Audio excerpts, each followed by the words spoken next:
Gotham City has no heroes. Its people, no hope. Its youth, no future. Evening, boys and girls. Who's up for some laughs?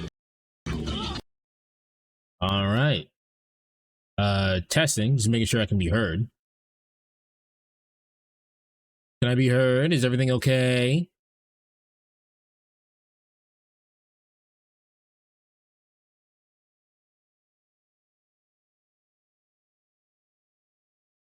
Check. 1 2 1 2. Sounding good? All right.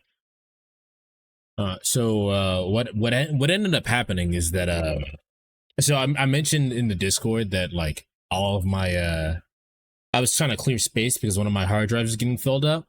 And I think I accidentally deleted the drivers for the hard drive, so the hard drive just stopped working, which is what that error was in OBS. It was telling me it couldn't record to the hard drive because the bitch didn't exist. So I think I fixed it. Looks like I didn't need to restart or anything, so hopefully that doesn't have any issues. That's what happened Friday, by the way. When I told you my OBS just stopped recording, that's what happened then. So yeah, the deal is that I will actually because of some external forces that we're not gonna get into right now. I will not be able to. Hold on, is it working? It's telling me it's calculating, so hopefully this is working. If it doesn't work, I'll just rip the thing off of Just rip the thing off of okay, no, looks like it's nope. There's an error. Invalidating. Okay, no, it did not work. I'll just have to rip it off of Twitch.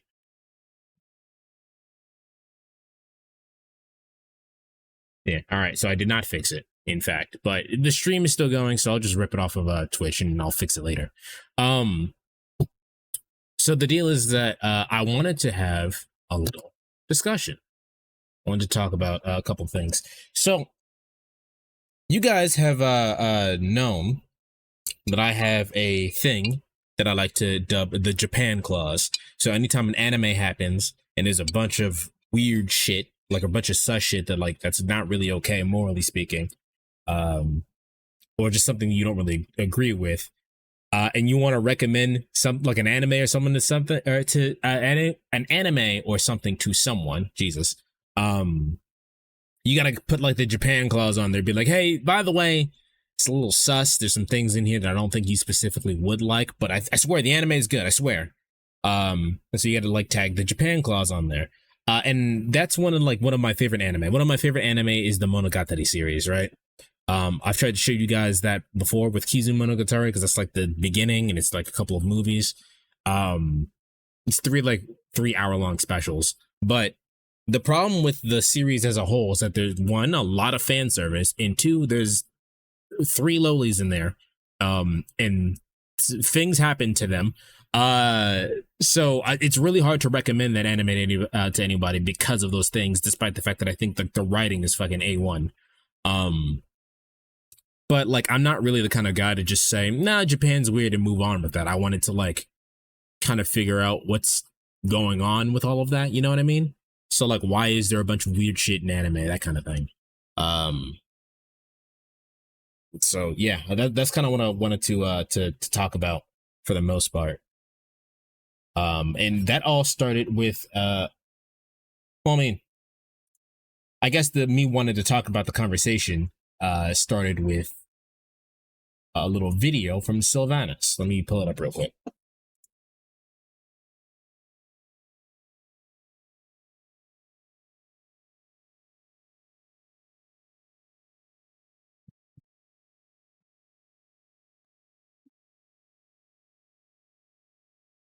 All right, so it is this first one right here. Is the reaction stream? Nah. I mean, it has reactions in there, but yo, I know you don't really watch anime. So like, this is him talking about Dandadan. I actually had this exact conversation with Dan not that long ago, like a month or so ago. Anime, but I think you're gonna really like this show, Dandadan, bro. Let's watch it. All right, let's do it. That's what I'm here to see, right? All right, let's do it.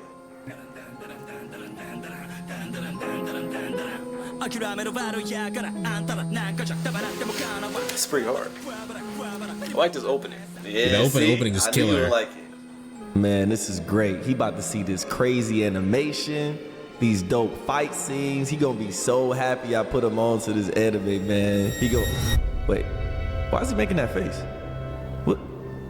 What's going on? Like, what? Why are you acting like that?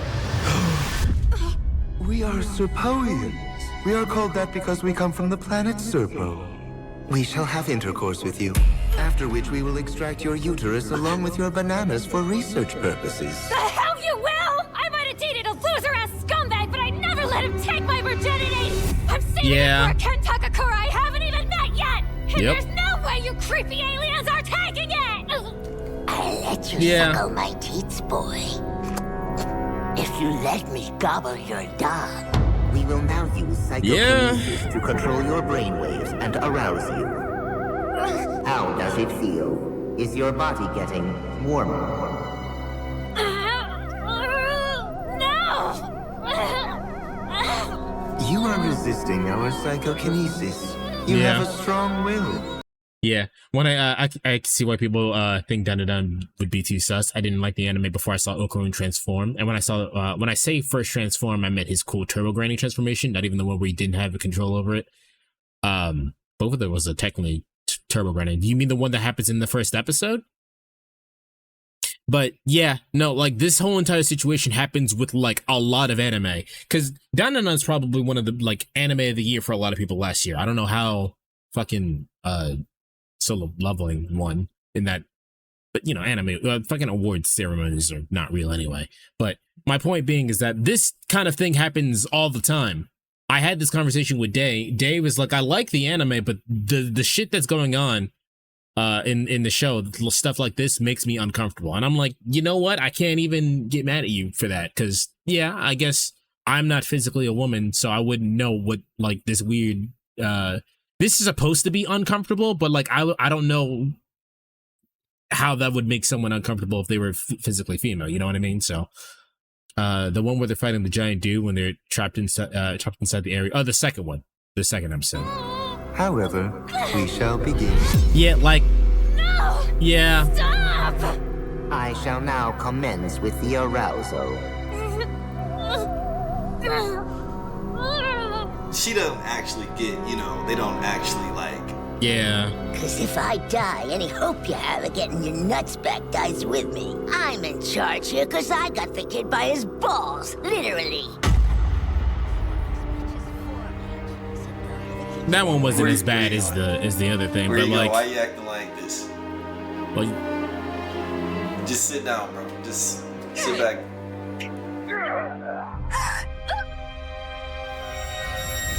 Crap! Bro, what is you doing, bro? Sit down, man. Sit down, man. What is you doing, bro? Why you keep looking at me like that, bro?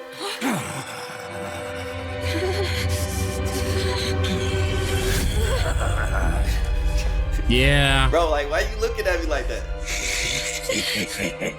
Sit down, bro. Come on. His balls are covered in Although I wanna point out that if you made it that far into the anime, you're already locked in. If you made it to the point where Momo's in the fucking hot spring, you're already locked in. It's too late for you. You're already a fan. That first scene though, in the first episode, yeah, I had to like caveat that with a couple of people. I'm like, hey, listen, it kind of gets weird at the beginning, but like, you know, just it gets better. a layer of my spiritual energy. You'll know them when you see them. They're hard to miss. Well, I'm not seeing them anywhere. Bro, you did dramatic, bro. Like, yes, I know they looking for a child's nuts, okay, but it's like done in a funny way. It's like right? it's metaphorical, you know what I mean? Like they're literally trying to find his manhood because like, you know, he's a little bitch like at the start, and he's trying to like, you know, when he finds his nuts, he'll like literally become it's symbolic, I swear. So that makes it okay to watch the show. Hey, man, where the fuck is you going? What is you doing, bro? Sit down. Bro, you gonna watch this shit with me.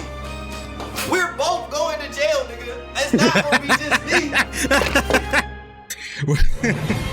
But yeah, like that happens in a lot of anime, if not like all of them. It happens in a lot of anime. I think the most wholesome anime we've watched this entire season is, yeah, what is it called?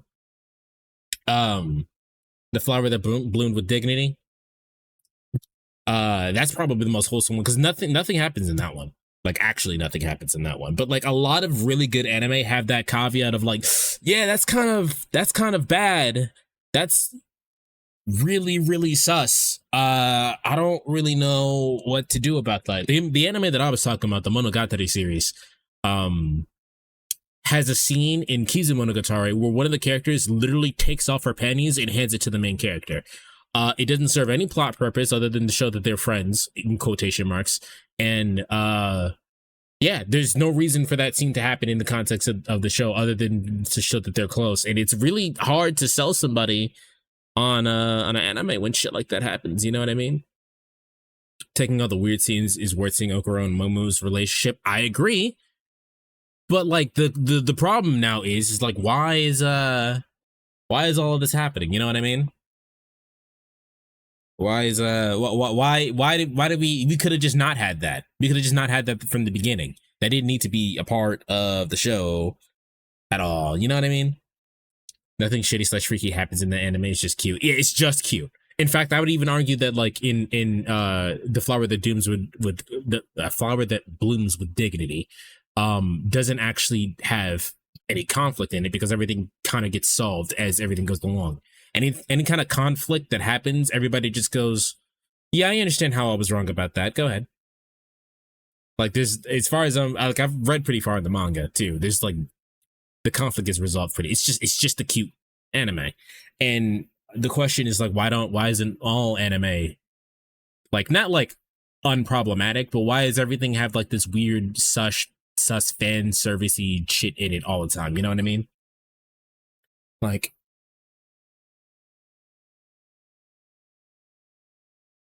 yeah, the main two problems in the Flower anime already got solved. Yeah, like there's no, and it's a really cute show. It's just a feel good show.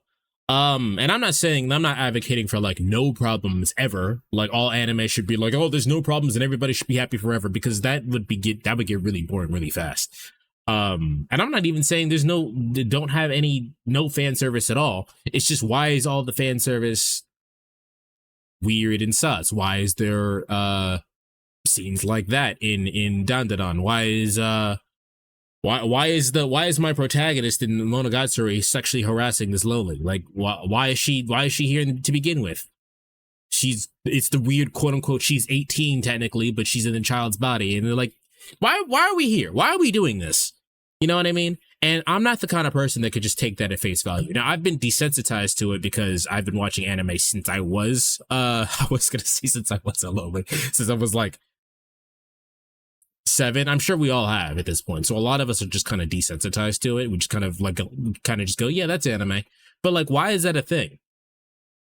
Make fan service tasteful. It doesn't even have to be that. Like all protagonists, all anime like centers around like teenagers and shit. Why does it have to be teenagers? Why can't we just have some fucking actual adults do some actual adult shit? And there are like the anime that features actual adults doing adult shit is few and far between. Like, I think off the top of my head, I can name one that features an actual adult, maybe 2. Technically, Solo Leveling features an adult, but that's like Korean, so I don't even know if I want to count that. It is technically an anime, but I'm talking about in the context of coming out of Japan. You know what I mean? So,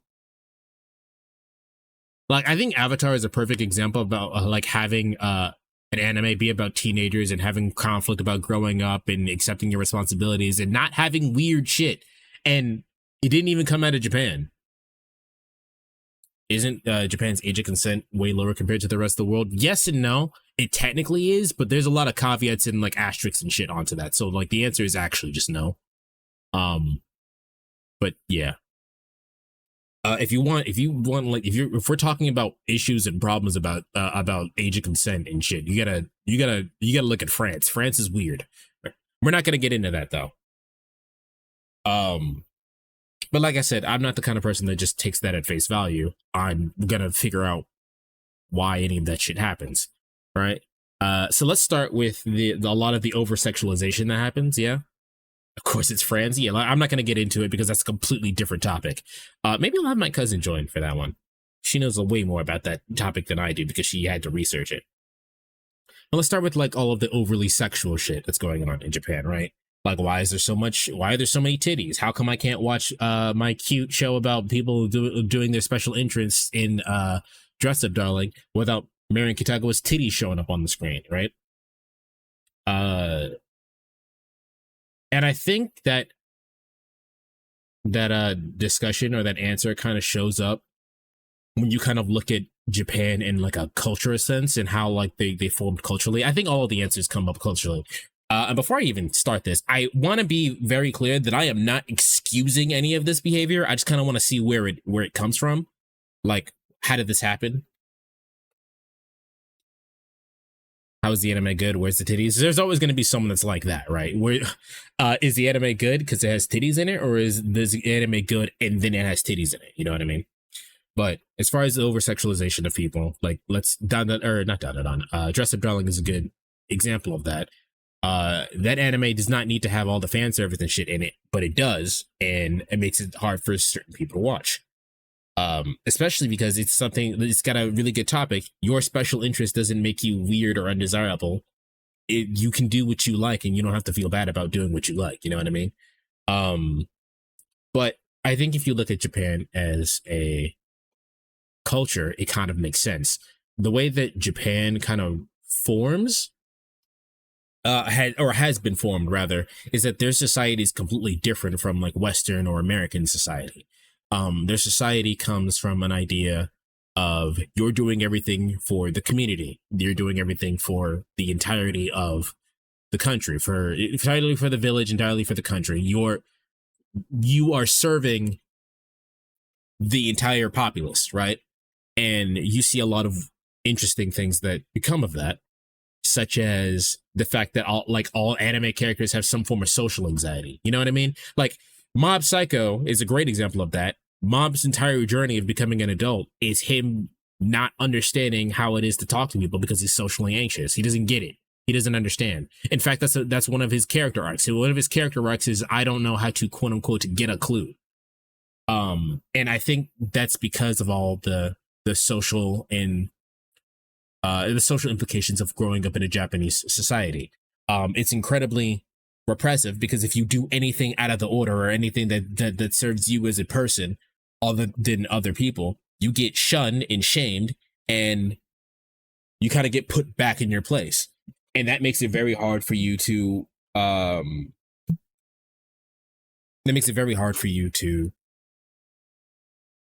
express yourself. Mob is the perfect representation of autism in anime. I agree. I think I actually made my point about that. He doesn't understand anything. He feels his emotions too much and literally like kind of explodes. I think he's the perfect representation of autism in anime. I think Michelle is also a good representation of that, but that's just Mob Psycho with wizards. As such, because of the way that society kind of shapes people in Japan, it's kind of hard to do any kind of any kind of representation. I'm gonna see if I can find a video real quick. It's talking about how Japan doesn't do any forms of public displays of affection.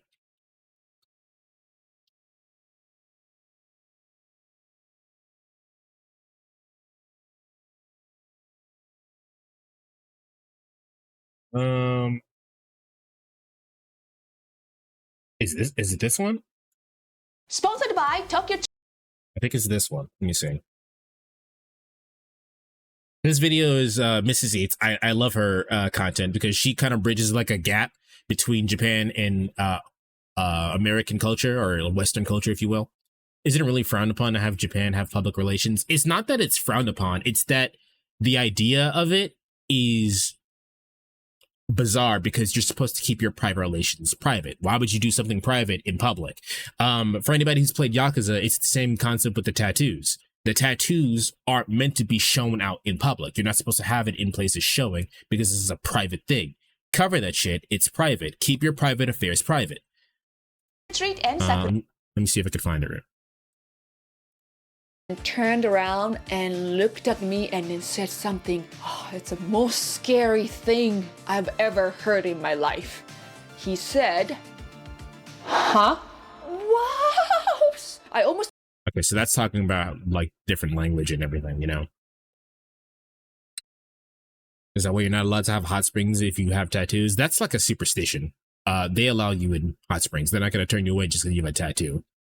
That's a superstition that was, I believe, was a thing and then is no longer a thing. peed in my pants because I was so kind, she's so chatty, and luckily she sat just across from me. So I introduced myself and we were having a really nice conversation. And while we were having a really good food, suddenly I heard a very, very strange sound.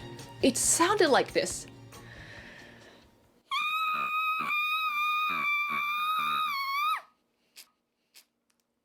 It sounded like a drill that you get at a dentist. The dentist that drill your teeth like really hard with the metal thing. This is such a fancy restaurant. I don't know what's happening here, so I'm just gonna let this play. I don't know what's going on here. Maybe I misheard or something. So okay, and I tried to eat. Then again, second time I heard.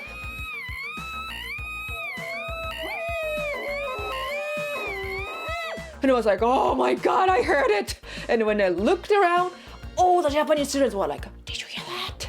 Guys, we were trying to find where the sound is from. And then when I looked at the American girl, her back was turning like this. And she came back like this. And I go, oh my god. She just blew her nose at the table. I looked at my other Japanese friends. What?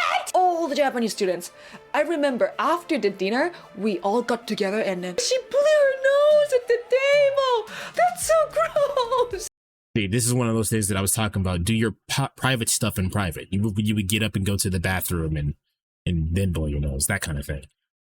Everybody was so shocked because in Japan, blowing your nose while dinner or at the table is seen as really, really bad thing or very bad manner. For some Japanese people, blowing your nose is kind of like a kind of dirty thing is coming out from your nose. And some people feel like the sound feels so gross. Blowing nose in public in Japan is also very rude. I got very curious, so I actually found a survey done by tissue company, and then they say, do you feel blowing your nose in public is gross or not?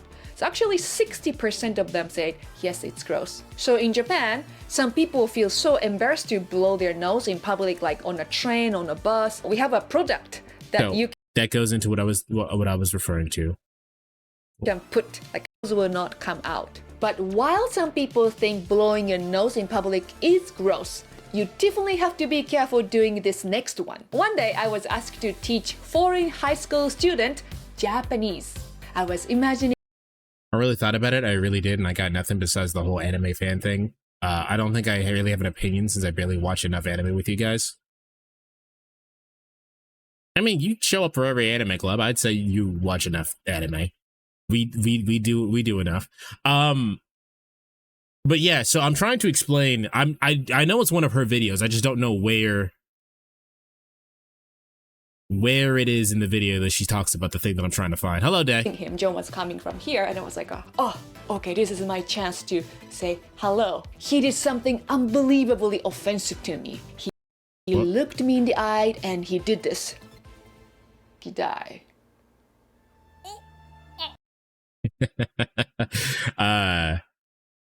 Not what I'm looking for. Hold on. Japan-loving friends, and all my friends were talking about how great the movie was. It was so good, and some of them already watched like 3 times. It might not be this video, but she has a video where she talks about. Why can't I go back? She has a video where she talks about I'm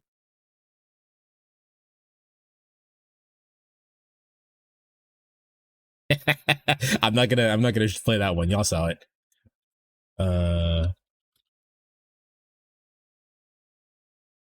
Okay, here it is. I think this is what the 3 most uncomfortable words for Japanese people.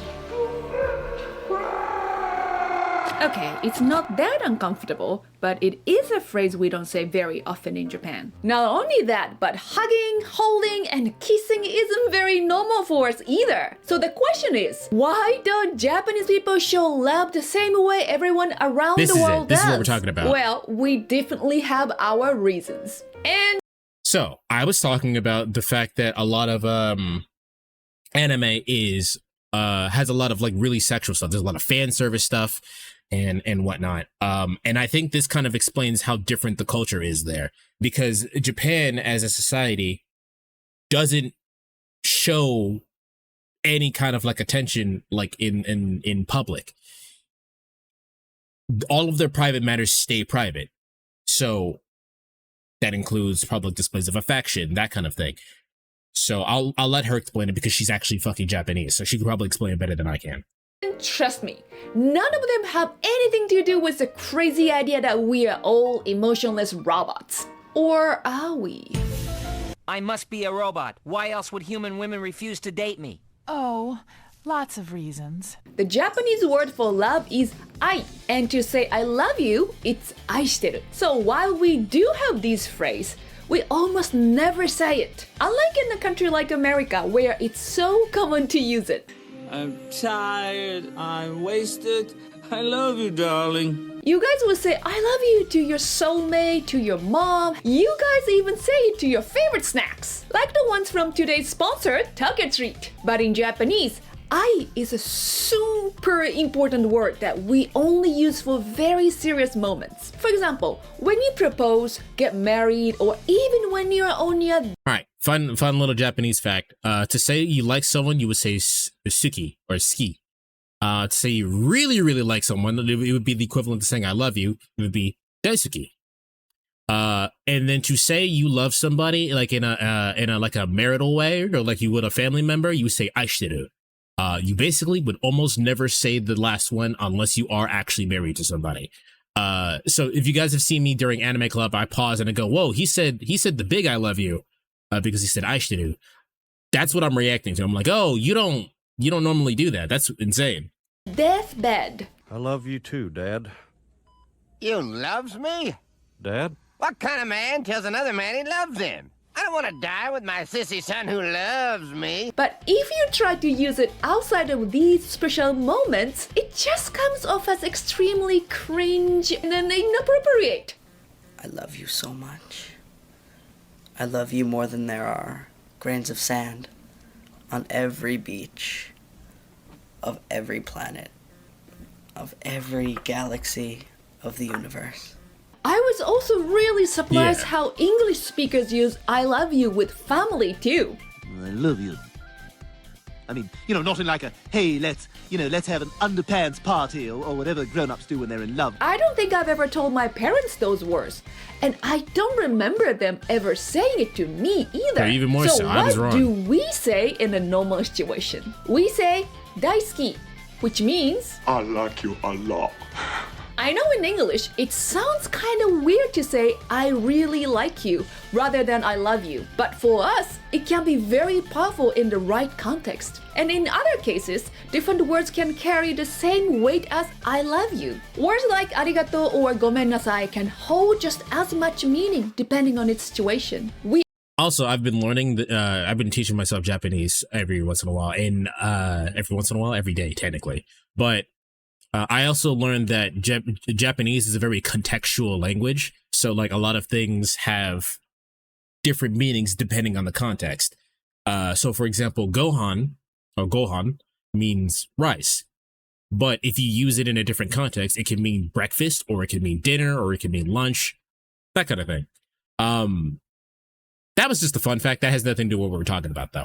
We also have to talk about how Japanese almost never hug or touch each other. This is what I'm talking about here. When it comes to non-romantic touching, like friendly hugs, patting someone on the back, putting your arms around someone's shoulders, this isn't as common among friends, family, and sometimes even lovers in Japan compared to other countries. Hugging is definitely something that threw me off when I started meeting non-Japanese people. In fact, when my husband first did it to me, it was so awkward for me. I just froze and didn't know what to do. Oh yeah, that reminds me of another time where he got a stomachache after eating some bad sushi. My poor toilet never recovered from that. Okay. Of course, when it comes to romantic relationships, we do all the same things you guys do. From hugging to kissing to...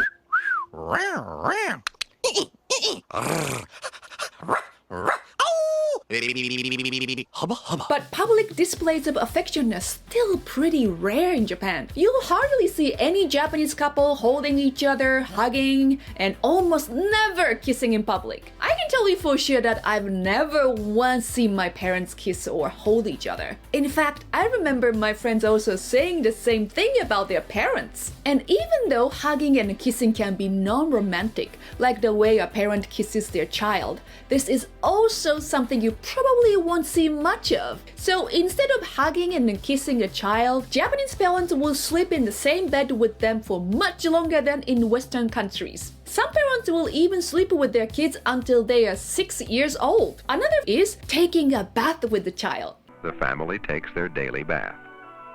They shower first, and then soak in a deep, very hot tub.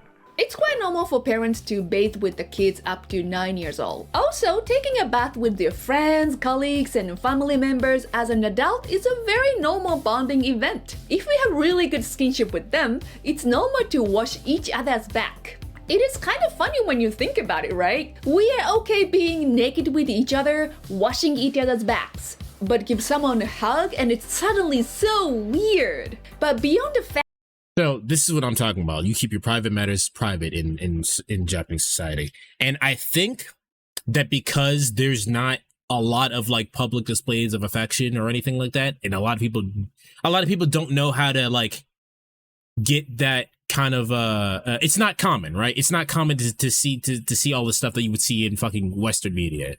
Like you see we were watching Edge of Tomorrow, right? And in Edge of Tomorrow, there's a bunch of shots of the girl. I don't remember the actress's name, but Rita, just being hot, right? She's all sweaty after working out. You can see her abs, her muscles, and everything. And I just don't think stuff like that happens in Japan. And so they kind of get away with it by having it happen in media. They get away with happening in with the fan service shots, and that's why a lot of the fan service. I think. I'm not an expert. I'm not a fucking anthropologist. I just took a class once in college. But I think that's kind of why that stuff happens. You know what I mean? That's why public baths are so common. Yeah. And I think that's also why when you see in anime, like when like characters like hold hands or like confess their love or like hug or something like that, the characters freak out over that. And while to us, just like, dude, it's a fucking hug. What are you doing? Right, you guys have seen me play some Japanese games, and I'm like, oh no, the character is allergic to women because they freak out over something. I think that's why that is, because because of how not common it is, because of how their displays of love is so different. So again, I think it's kind of like, I don't want to say repressed, but it's a type of repression that they're trying to express through media because it's so different from how real life is. Right, it's that kind of thing. It's like how. A different version of that would be how every fucking man in an action movie has to be shredded and ripped, despite the fact that that's not real life in America. Most people are like obese, right? It's like their fantasy. So I think that's kind of like the way that is. Why that is the way that is. Another thing that you see a lot is that a lot of anime features a bunch of teenagers. And I think the reason, I don't really have a video of this in mind, but I think the reason why a lot of anime features a lot of teenagers is because in Japanese work culture, you basically start working, and the moment you start working, your life is over. So you get out of high school and you either go to college and you have a little couple of years to mess around in college, but you're mostly focusing on your work. And then you get out of college and you go to work, or you get out of high school and you immediately start working. And then your entire life becomes work. And I don't need to tell you guys about like the toxic Japanese work culture. I think everybody knows about that. Like they actually have people collapsing and everything from working. It's not uncommon for people to sleep at their workstations apparently in Japan. If you guys seen the anime Agretsuko, that's what that whole first season is. The whole entire first season is Agretsuko, excuse me, being stressed out from work, and she goes to karaoke and sings death metal to get her stress off. So I think that's kind of the way that is, that the moment that you get into the workforce, your life becomes work. That's also another reason for like all the low birth rates and everything in Japan, because people are too busy working to spend time with their family, and a lot of people are going, well, what's the point of having a family if I'm too busy to see them? You know what I mean? So if you're too busy to see your family, what's the point of having a family? And why would I get married if I can't ever see my wife? Why would I have kids if I can't ever see my kids? People who have played Earthbound, your dad is a phone in Earthbound. You don't ever see your Ness's physical father. He's labeled in the credits as the phone.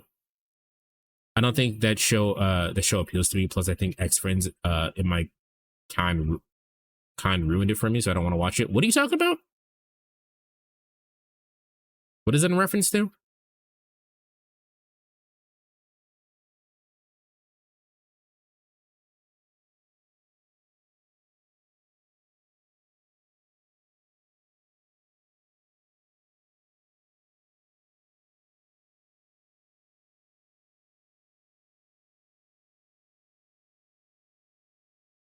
That obviously showed death metal karaoke. Oh, Agretsuko.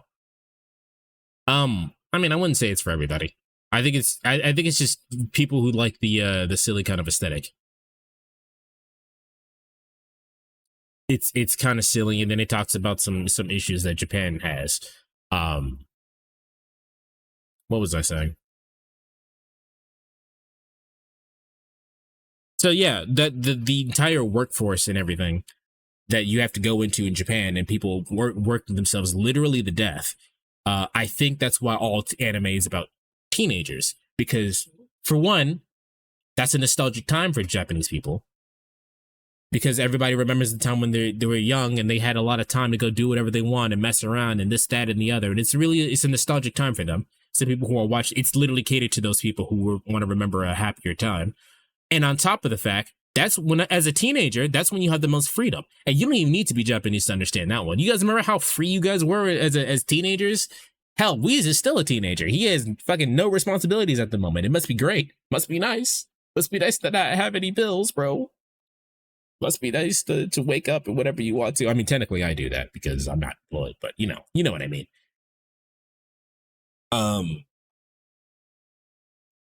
So like, that's why I think anime features a bunch of teenagers, right? Because that's the best time. Only miss not having bills. I mean, me and you, Day, have different teenage experiences, but like you got to think about it in the context of like what responsibilities did you have as a teenager other than fucking going to school, doing your homework, and then coming home, right? Everything else was free. You got to hang out with your friends whenever you wanted to. Asterisks for Day. You got to talk to whoever you wanted to. You got to go out and hang out. I remember staying up late.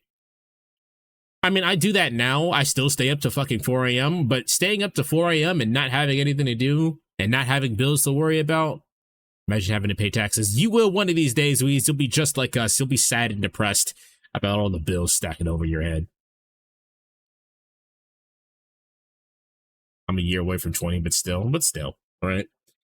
So anime features a bunch of teenagers because it's a simpler time for them. And then, of course, there's the overlap of why are we sexualizing teenagers, and we'll get to that later. Filler specifically mentioned that she has a problem with a lot of sexism and classic gender roles in Japan, and I think that simply became a thing because Japan is, socially speaking, kind of further back. I think a lot of Asian territories are a little bit further back, and like that kind of thing is still happening in Western territories. Like, we're not to get too political, but we're having a whole bunch of things of like the fucking boomers going like, oh, what gender? You're not so many fucking genders. Woman. I'm not. Women should be having kids. That kind of thing, right? We're having an issue over here. That's like across the board. We're just having an issue with that. So I think a lot of like classic gender roles in Japan still exist because Japan only became an open country to open to the rest of the world relatively recently. Like in the grand scheme of like the world history, relatively recently did it become an open state. So they're a little bit slower on some social stuff than the rest of the world. And we're even if that's not the case, we still have issues with that kind of shit. There's also the whole woman can't cook joke because it's traditionally it's a traditional. The traditional nuclear family, husband that works, wife that stays at home, 2.5 kids, is still a thing in Japan. It's coming out of fashion because that shit is impossible to sustain as inflation and shit and whatnot kind of goes on. But that's still kind of a nuclear family, white picket fence, boomer mentality shit. It's still a thing over there. So like, yeah, there's going to be like a bunch of like, oh, women can't cook jokes or a woman can't do naturally quote unquote feminine thing.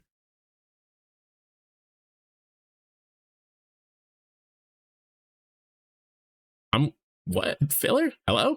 Hi. How you doing today? We're talking about your favorite topic, the woman who can't cook trope. Your favorite topic.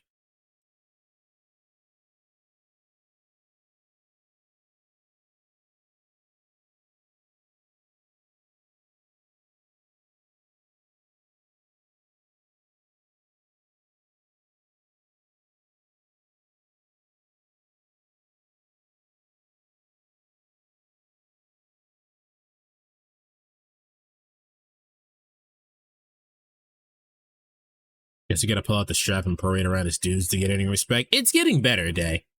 It's getting a lot better in Japan. But now we gotta think about that on a worldwide scale, you know what I mean?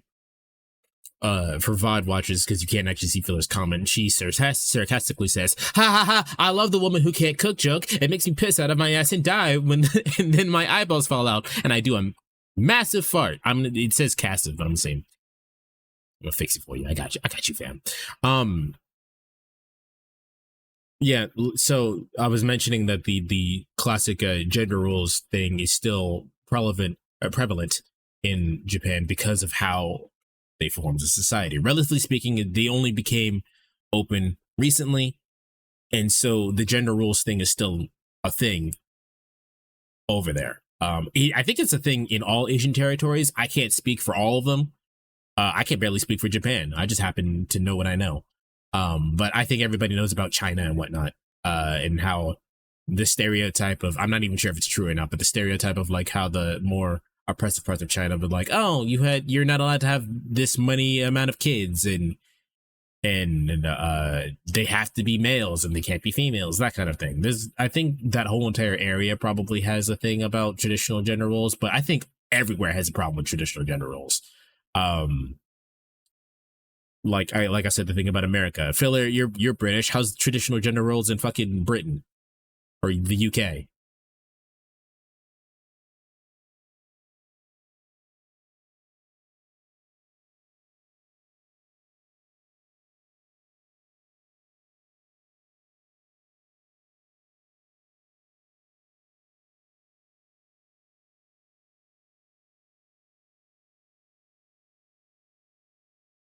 About the same as Americans, I'd say. So there's a bunch of there's a bunch of like people are trying to break out from traditional gender roles, but like there's also the people who are trying to keep this shit in place because that's what makes sense to them. There's a bunch of shit going on with that. But I think that's why we see a lot of like sexism in or quote unquote sexism in What the hell is this? In anime. There's also like a little bit of homophobia in there as well. They're, like I said, they're getting better with that. I recall, I don't even remember what anime it was, or maybe it was a manga that I was reading, but someone with very obvious parents that had a very old school way of thinking of like, isn't it weird for other girls to like girls? And literally the entire class stared at him. Dude, he went, dude, what the fuck is wrong with you? What are you, 50? Get out of here with that shit. So they're getting better. There was also Catherine, with best girl Red. The homophobia makes it hard to rewatch Gurren Lagann. We recently rewatched Gurren Lagann, and I'd say it's not as bad as you probably remember it being. Like you occasionally have the one character is like, oh my god, if you touch me, I'll turn gay. Bleh, bleh. And that's a thing, but like they don't focus on it for too long. Plus, Liron is the best character in there. Because the gay character is the only joke is I'm going to, yeah, it is like a lot of jokes for and you could say that about anything. That's not just anime. A lot of gay jokes come at the expense of gay people because they have the whole entire like idea of like, oh, I'm going to turn you gay. Like that's how being gay works. Yeah, it's not. That's just a thing across the board, and we just happen to still see it in anime because I think Japan is like slightly behind on that front. But it still happens. It still happens in America. It still happens in Britain, in the UK. It still happens everywhere. We're getting better with it. We're all getting better with it. Hopefully, we get to a point in time where that just doesn't happen. Period. But there's homophobia. I didn't notice at all. Any character that interacts with Liron Batra, the effeminate guy there. Any character that's male that interacts with him, there's a homophobia joke.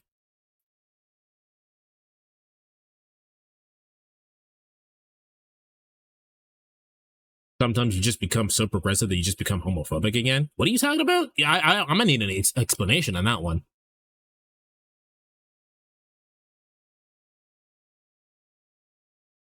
That character was a product of his time. It was.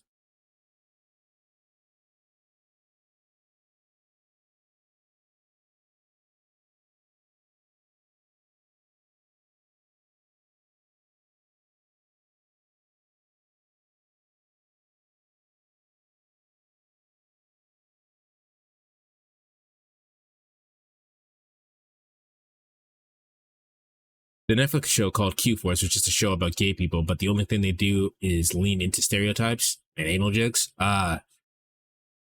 Well, I mean, I guess there's a whole entire thing where, like, people play into the stereotypes because they feel comfortable. It makes it easier for you to be judged for something that you are if you lean into something that people already know about. So maybe it was that kind of thing. I don't know. There also could just be poor representation. Poor representation is a thing. But and then there's also corporate representation of like, oh, we have to have the token gay character because it's June again, time to put the rainbow flags, that kind of thing. It's kind of like if the woman who can't cook joke was written by a woman. I see what you mean. I get you.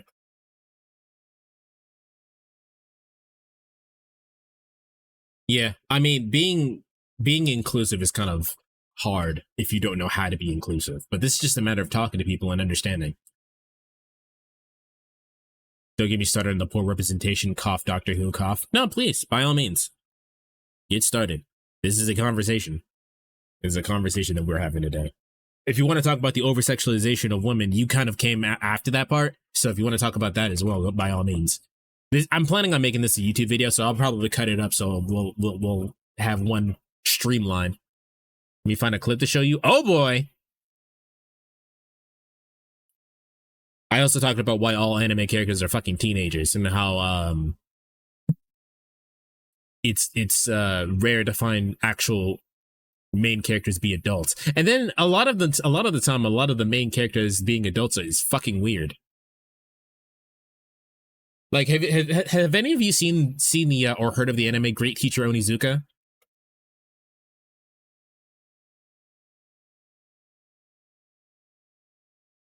Speaking of gay people, there are two major characters in Psychonauts 2 that are actually gay, but the fact that they're gay isn't their entire character. They're just gay. Yeah, that's how it should be written. Like, it should be written as like a fun fact. Like, oh, these characters are gay. And then they move on with life. And then you move on with life. Because it's not really that important. They're still people. Okay, just watch the first 20 seconds of this and then I'll give context. Let me finish my point about Great Teacher Onizuka. Great Teacher Onizuka is an anime that I've heard people swear up and down by. However, I couldn't watch it because Great Teacher Onizuka, the first thing that Onizuka fucking does, maybe I could just click it. Nope, it opened in the tab that I didn't want it to. Oh. Great Teacher Onizuka is about a character who teaches, who just goes out and teaches his kids, right? But the first thing that happens in that anime is Onizuka trying to go out on a date with one of his students, and I couldn't get past that part. And I was like, this makes me feel gross. I don't like this. So this clip is filler talking about filler. What is this clip of? I know it's Doctor Who, but like, what is it? What was this in reference to?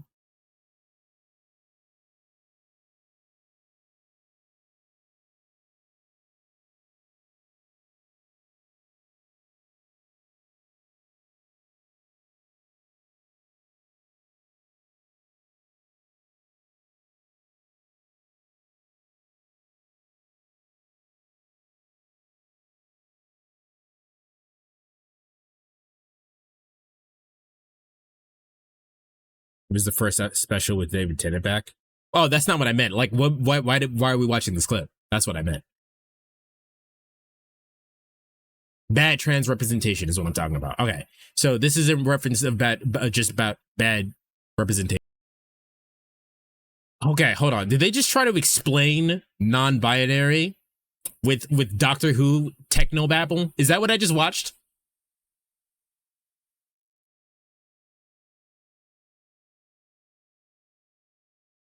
Okay, so the character who just randomly spouts out non-binary isn't fucking non-binary. She's trans femme.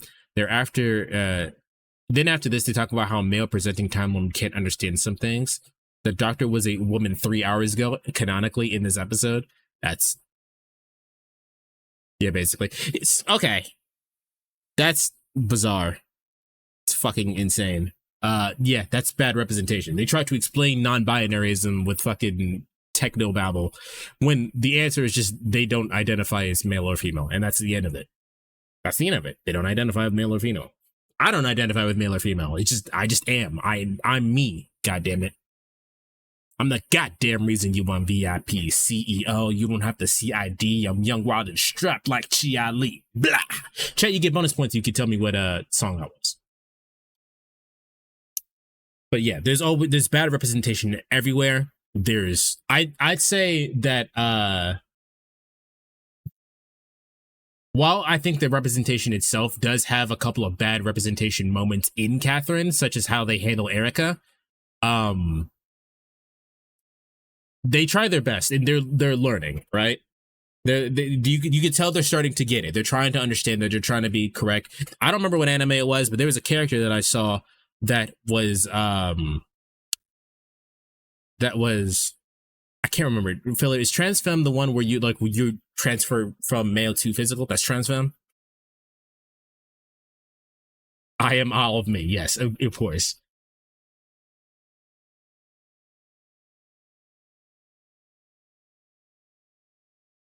Trans femme is male to female. Got it. There is a character in there. So the plot is basically that this girl from bumfuck nowhere goes to Tokyo to go to a really good high school because she has aspirations and shit in life, right? And she lives with her aunt, but the aunt is clearly trans femme, male to female. I don't know if they're just a drag queen or they're actually like trans and they just don't have the abilities to go all the way. But it's never important in the show. They just are who they are. And I think that's fucking cool. Like some people like notice it and go, oh, wait, they're physically male. And then they never bring it up. It's just a thing that they notice and they move on with life. And I think that's cool. I think that's pretty neat. Also, their style was banging. They was say what you want about gay people, but fucking the style is always banging. Every time. I've never seen a gay person not know how to dress. Look at any JoJo character. Every JoJo character is fucking gay. All of them have style.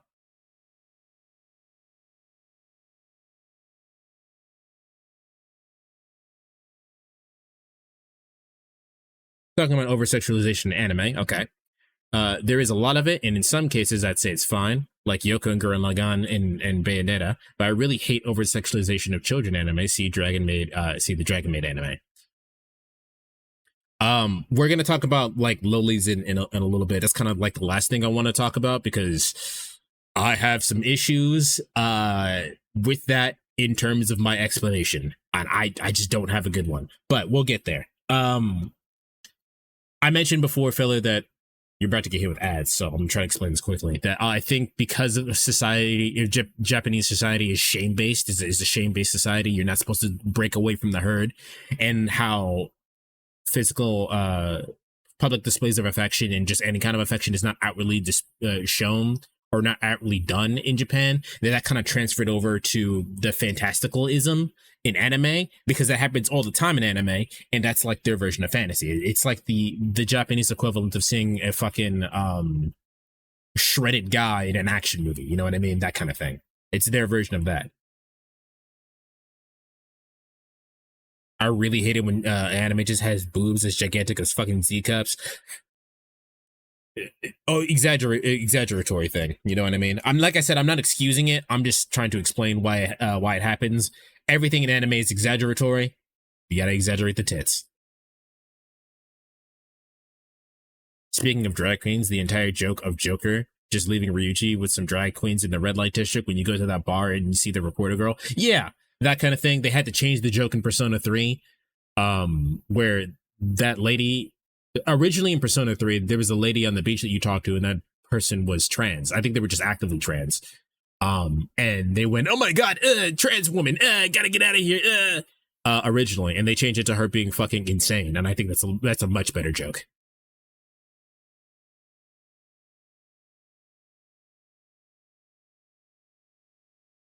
But yeah, they're doing a lot better. They're understanding like this is not fucking cool. They replaced the sun in 1986. Yeah, that woman was insane, and I think that's a much better joke. They're just gonna go, this bitch is trying to sell us fucking scam sunscreen. I don't know, what do we do?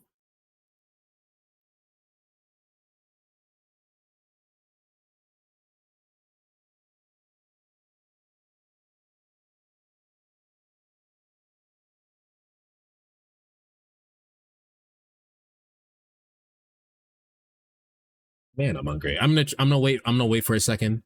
She was hustling. I'm gonna wait for a second because you guys just got ads. So I'm gonna wait for a second.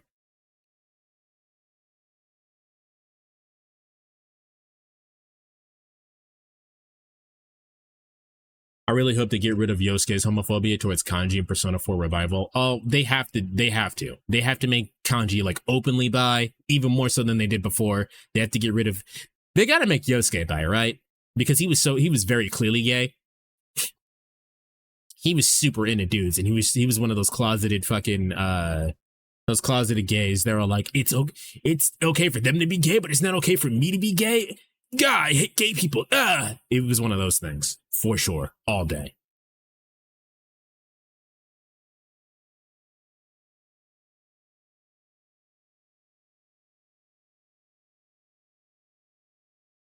Give us the fucking Yosuke dating route, you cowards.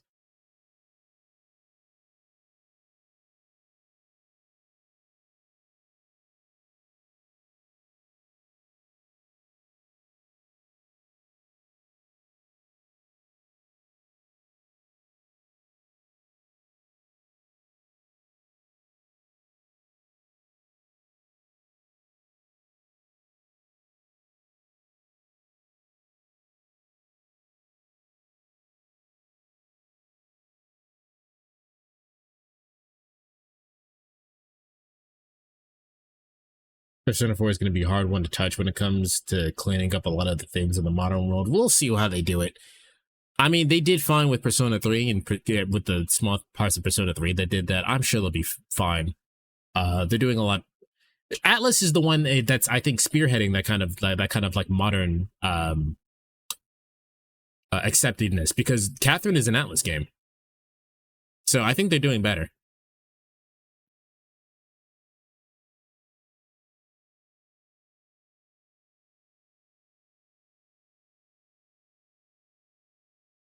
especially when it comes to like the oh my god with the girl dressing up as a man. I firmly believe that she did it because of they wouldn't take her seriously as a man. Yeah, that's a good point. That's a good point. They got to do God, what's her name? Naoto. They got to do Naoto better. They got to do Naoto better. There's a whole thing with Naoto being seen as trans, but the reason she wants to be male isn't because she feels more comfortable as a man, but because she thinks she's a girl. No one would take seriously in her line of work. But that's true. In her line of work, nobody would take her seriously. And I think that plot line can work, but we gotta figure that out. We gotta figure out how we can represent that without fucking everything up.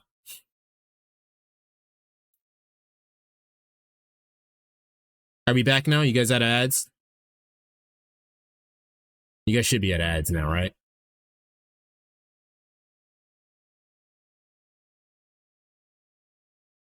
Okay. So no, that's an excellent fucking plot point that I think can work in a game. Exploring that idea of like women aren't taken seriously, so I have to physically present as a man in order to be taken seriously. And I think you can actually do that in the context of Persona. However, when they did it in 2009, that shit did not work. Like, there's no indication that Naoto actually likes feminine things and does feminine things. They just present male and only male. If there was like a thing where Naoto goes like, oh, I think this is really cute, or I really like these cute keychains, you know, stuff that's classically feminine, but she tries to like hide that from herself. You know how like the same way that Kanji does it. Kanji likes feminine things and doing quote unquote feminine things, right? And he tries to hide it because he has to look tough and everything like that. Right? If they do the same thing that they did with Kanji with Naoto, I think that's the storyline of Naoto feeling like she has to present feminine when, has to present masculine when she in actuality is feminine works. But the problem is that that shit happened in 2009 and no one had the artistic expression to do that.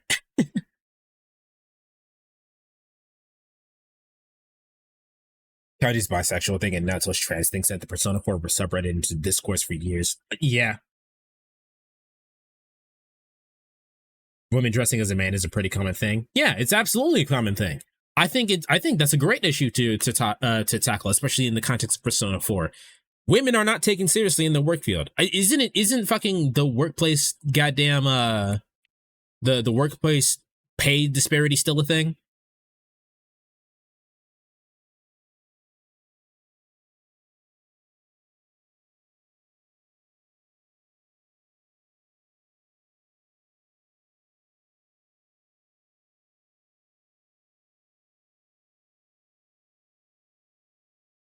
It is, yeah. That's why. Like, is it really? I don't like. This is one of those things where I just can't. I try my best to not empathize, but like understand even like the most craziest aspects. Just like seeing, maybe this is how they came to that conclusion. I don't agree with it, but maybe that's how they came with it. I don't understand just not paying someone for the same kind of work. I don't get that. If they can do the work, pay them for the work. I don't get it. That doesn't make sense to me. Maybe it's because I'm not insane. Or how many far right subscribers you're gonna lose from this? I think most of the subscribers that come to the archive channel came because of the InSpace the Markiplier thing, where we actively start by saying, "Hey, if you're not okay with trans rights and gay people, get the fuck out." So, not sure about that.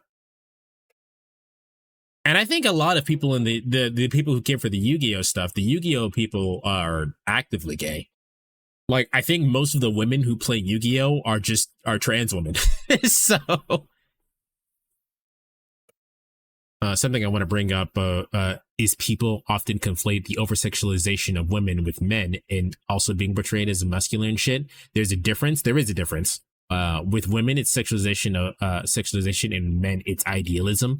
Both are aimed for a male audience. For women characters, if you, it's you want to fuck her, and with men, it's you want to be this muscular man.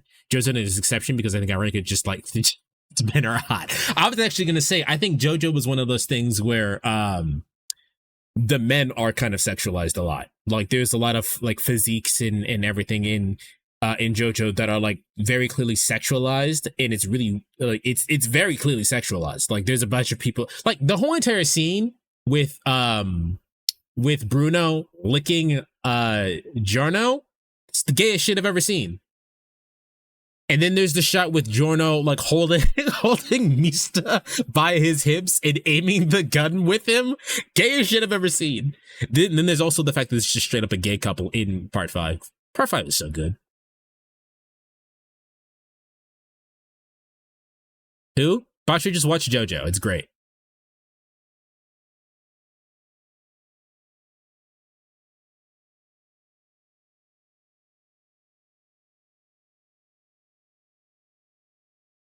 There's also the subversion, or I'll put in quotations because I don't think he's trying to do it, but the quote unquote subversion of anything that happens that's gay in JoJo.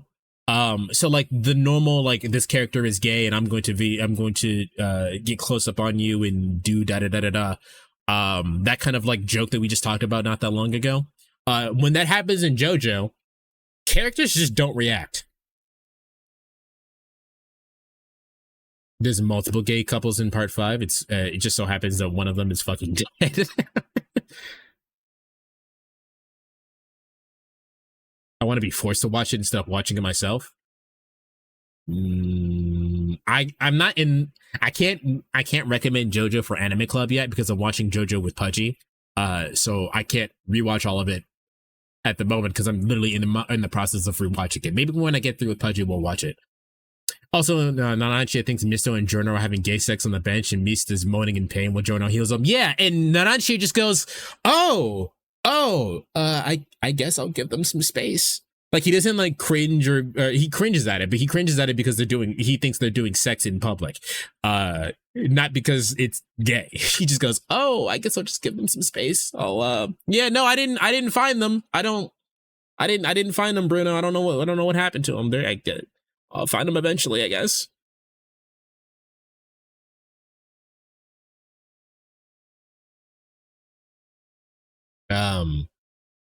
Yeah, so I think I'm gonna see if I can find it.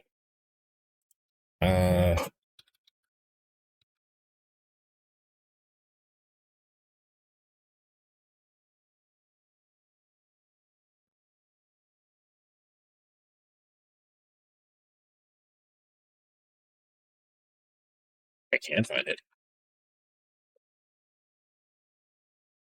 Nope. None of this is it. None of this is it.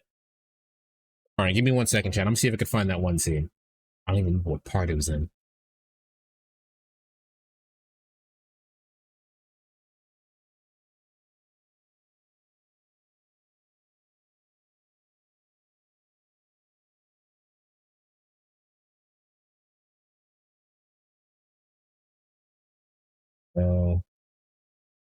No, maybe it's not even on YouTube.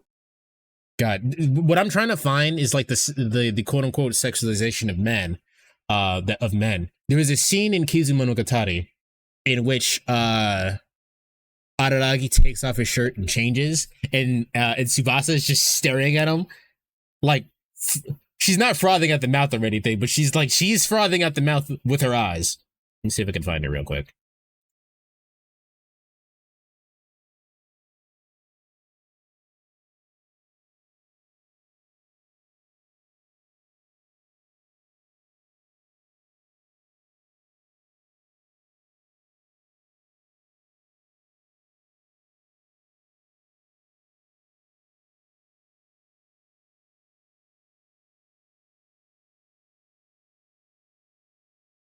I can't see chat right now. I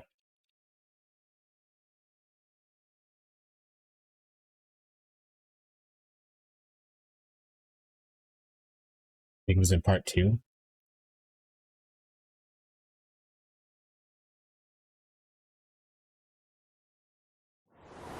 Nope, shut up.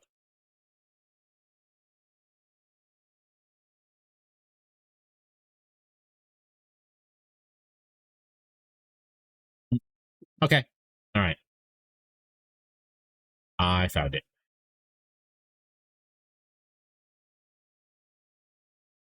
You don't really need the context for this, but Technically it's supernatural.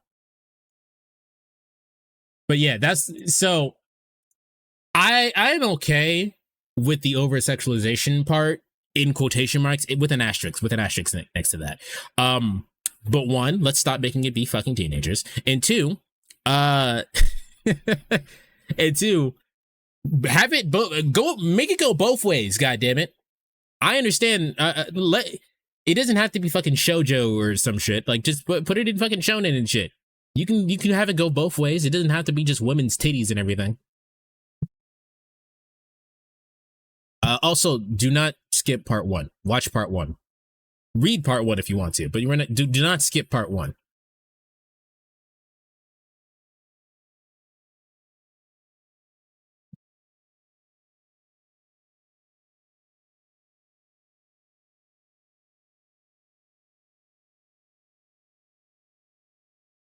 All right. Does anyone else have any complaints before we get to the final part that I was going to talk about?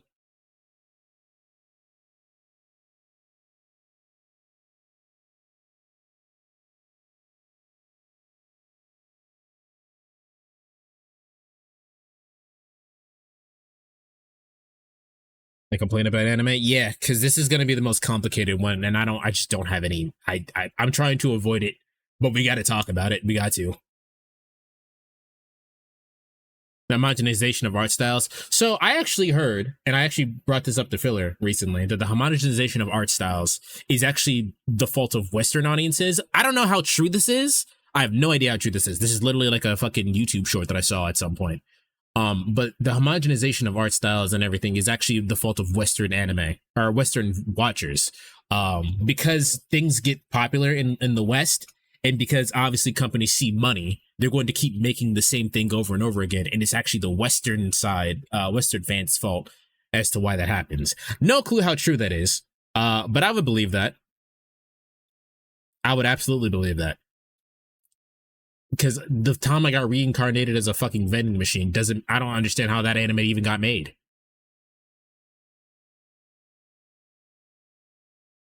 Let me be known that I'm straight as motherfucker. I don't overly love enjoying every game moment.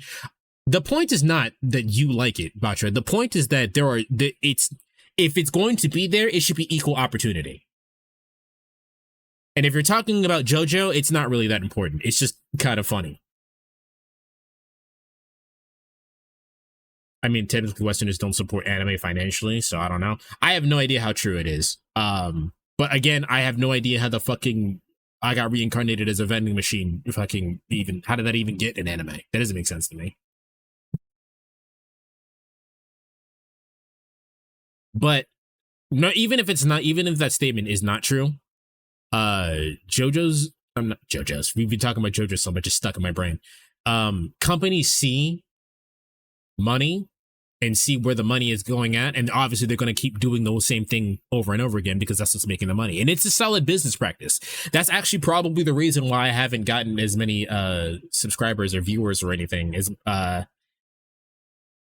that I probably could be getting, because I don't like doing the same thing over and over again. If I played Master Duel every day, I probably have a good congruent amount of watchers and everything, but I don't like playing Yu-Gi-Oh all the goddamn time. It's a once in a while type thing. People, I don't understand why, but people like seeing the same one thing over and over again. And so that's just how companies see that and go, all right, keep making the same thing over and over again. They're going to buy it. That's another thing that pisses me off, the shitty ass names. I can't, no matter what, I can't defend or explain that one. I wasn't defending anything anyway, but I can't explain that one. I don't know how that became a thing. The time I got reincarnated as a slime is a bad title. I'm guessing it's a difficult title to translate. Yeah, I mean, it probably is a difficult title to translate, but let's do a little Japanese lesson. Let's find out what it was actually called.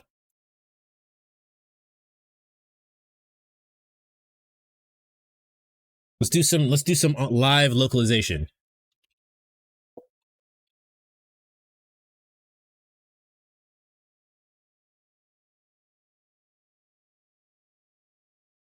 Wikipedia. I cannot read that. Shitara I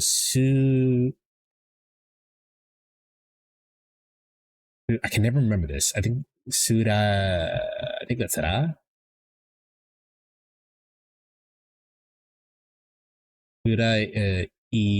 Cannot remember this character.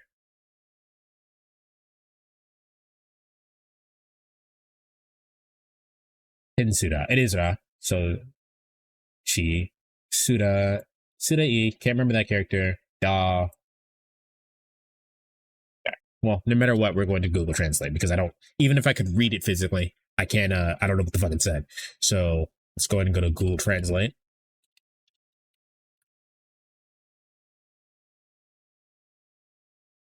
It literally says Tama got reincarnated as a slime. Tensei Shitara Surai Mudata Kudan, which is literally translates to that time I got reincarnated as a slime. So even in Japanese, that's a terrible fucking name. Tensei Shitara Surai Mudata Kudan. Also, frankly, I also think there's too much anime. Fuck, you could, yeah, whatever. That's like saying there's too many movies. Like, I that one's kind of like I think that take doesn't actually matter. That's like the most inconsequential take ever.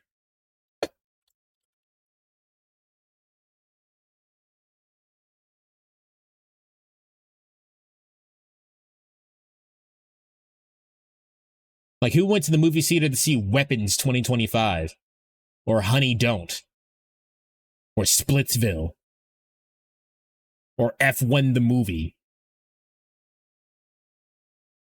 They did the 40-Year-Old Virgin? Is that just in movie theaters?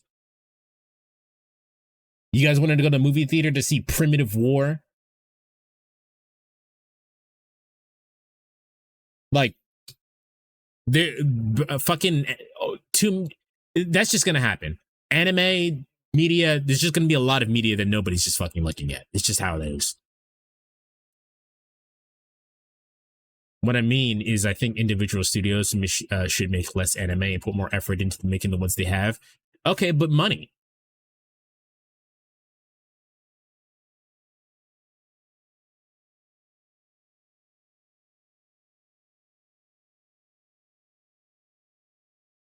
You got a counterpoint to that? Money.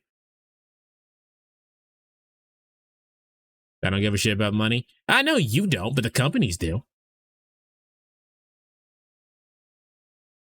They're just going to run out of ideas if they focus on one. I don't think that's true. First off, nothing's new. Everything's been fucking repeats and shit that's happened from the Bible and other ancient stories. Everything is just a repeat of everything else. So I don't even think that's true.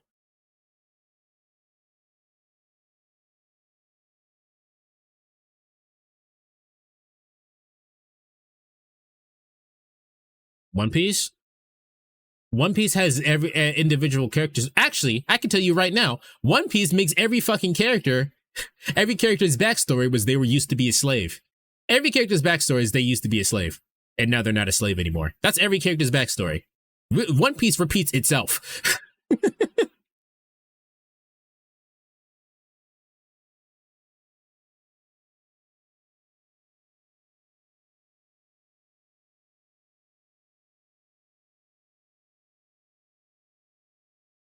That doesn't sound interesting. You were wrong. So the thing that you don't understand, Batra, is that repeating the same story over and over again is not the issue.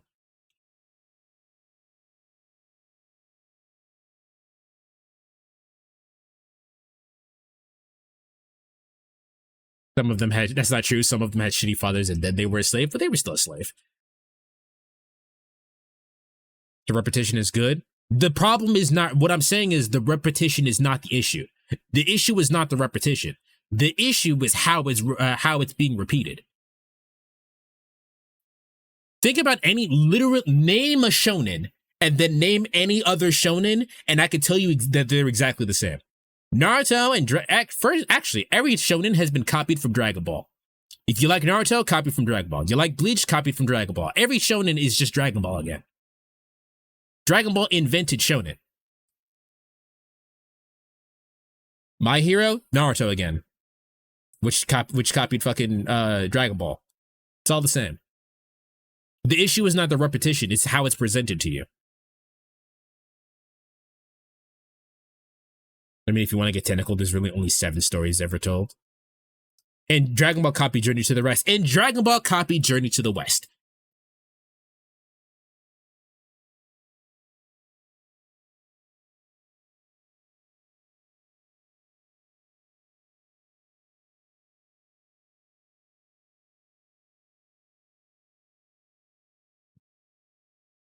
In fact, I'd actually say that Dragon Ball copied a lot more than just Journey to the West, because there's also the whole entire thing with Superman that they copied.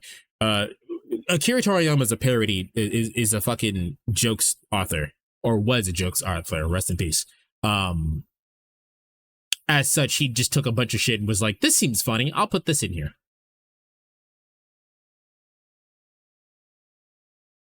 So what I'm getting at is that I'm wrong and I should accept that I'm wrong. I'm not even saying that you're wrong. I'm just saying that you have the point that the point that you were trying to make was not relevant. It was an irrelevant point. There is repetition, and they're not going to run out of ideas because there's going to be a bunch of repetition. It's been repeating all the time. And the issue is not that things are repeating, it's that the issue is how it's being presented to you. For example, I'm sure people love the time I got reincarnated as a slime. But how is that different from any other isekai? We can't see that, but I haven't actually seen the show, so maybe there's some nuances and stuff, or maybe that's flavors. You remember a couple of days ago when Landy was talking about how he didn't like RNG in video games, and we were talking about, like, bro, you like Persona. What do you mean? You don't like D&D, but you like Persona? Like, conceptually speaking, as a gameplay mechanic, the RNG is still there. It's just one of those things, you could see it. And the difference between that, the difference we discerned was the difference between the Persona RNG and the D&D RNG is that he just happens to like Persona. He likes that flavor. That's what I'm getting at. It's not, the issue is not repetition. The issue is, what does it look like? What flavor is this? That is why I believe that Filler is lying when she says she doesn't like tea, because there's too many different flavors of tea. there's too many different flavors of tea for you to not like tea. Slime has a ton of world building. Hello, Landy. So maybe people like the world building in time I got reincarnated as a slime. Tea is horrible, damn it. There's too many different types of tea. You don't like hot drinks, but there's cold tea. You can have cold tea. You can have cold fruity tea. If you like fucking juice, you like tea, goddammit. It's almost the same thing.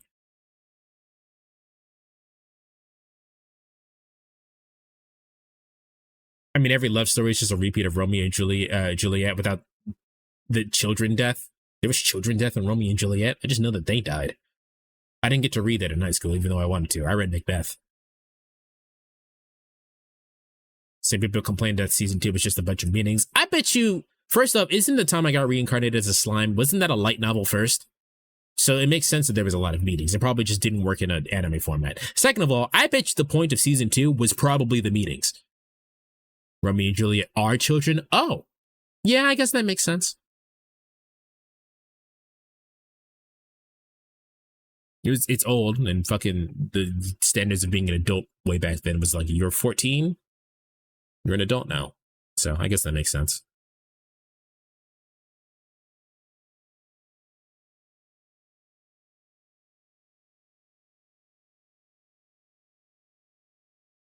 Yeah, there's a Philip was talking to me about that as well. That there's a YouTube video where someone said that Shin Godzilla was too many meetings, and that's annoying because you kind of missed the point. The point of Godzilla is to say that, hey, the fucking Japanese government response time is really complicated and insane, and because of the response team system, a lot of bad shit happens because they can't act quickly enough.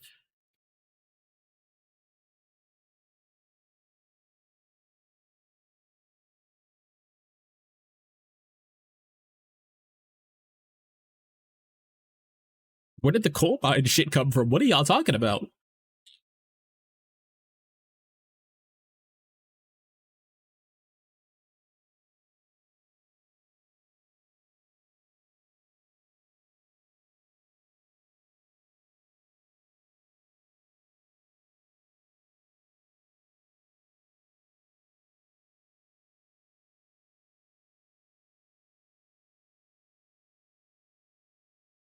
Children being considered adults in the... Oh, okay, I just didn't get there. They didn't connect. Children being considered adults in the olden times. Yes, of course. If you really want to get like super, super duper technical, you are not adult until you turn 25, because that is when your brain stops developing. Or it stops or finishes developing, I should say. Not stops. It finishes developing. So you're not actually an adult until you turn 25.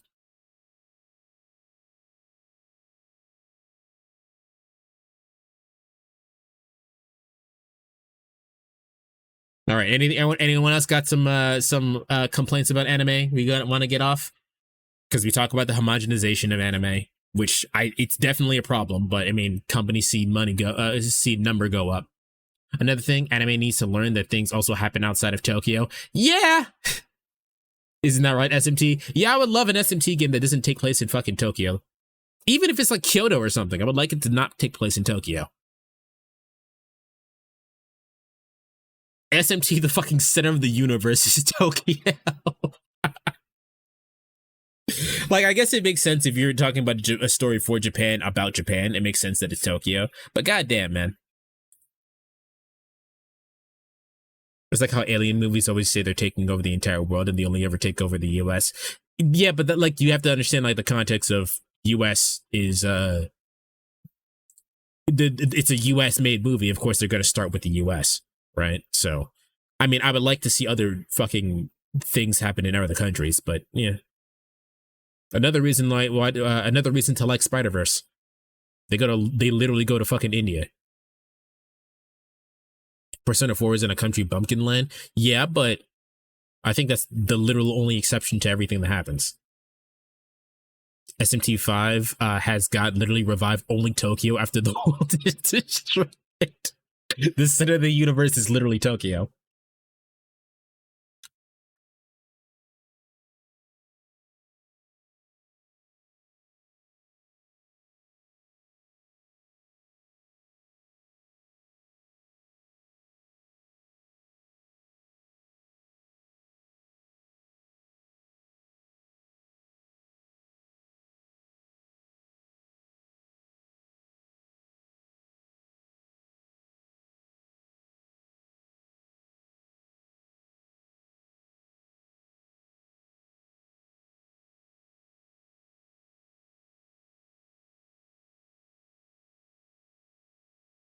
I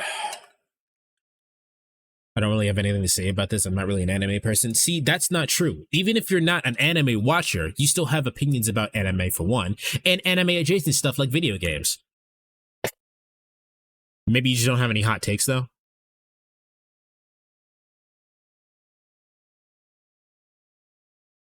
Or any grievances at all. If you look at a map of real life UFO settings, almost all of them are in the US or UK. Yeah, because we're all insane.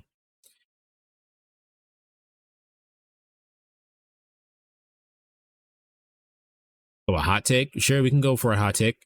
The last thing we're going to talk about is lowlies, and I'm putting it off. Because it's mostly because I don't understand. I tried to research to have this conversation topic, and I can't find anything that legitimately like makes sense of that situation. It's just a whole bunch of shit that it's a mess. So I'm putting it off. To talk about literally anything else. 3D anime suck. It's because they haven't figured it out yet. There's a lot of things that 3D animation does that makes it look actively bad, comparatively to 2D animation. There's a really great video by actually, let me see if I can find it. Nope, go back.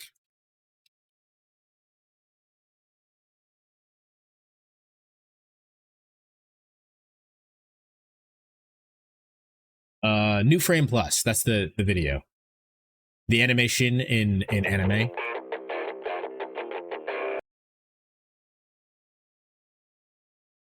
Yeah, this video, the animation of Guilty Gear Xrd and Dragon Ball FighterZ by New Frame Plus. This is an excellent video that explains how Arc System Works does their 3D animation and makes it look fucking insane. And I think the most important part that I don't think other animes have done is that Arc System Works has two lighting systems. One lighting system is the global lighting system. That's just how the world looks. And the other lighting system is that every character has their own light source. So it gives the nonsensical light sources that anime has all the time, and it puts it into the game. On top of the fact that they're completely okay with squashing and breaking character models, which is also why I think the JoJo Bizarre's Adventure games and the animation in JoJo's Bizarre Adventure just in general look actually pretty decent. Bar Part 6. Part 6 has some rough areas. But the animation in Part 6 looks, or I'm sorry, the animation for JoJo's Bizarre Adventure looks really good, comparatively speaking to other 3D animation.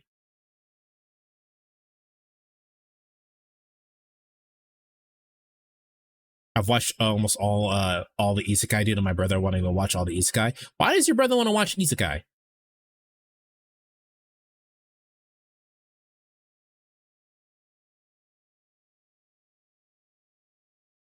Actually, I'll go ahead and put this video in the Discord if anyone wants to watch it. This is a very good video.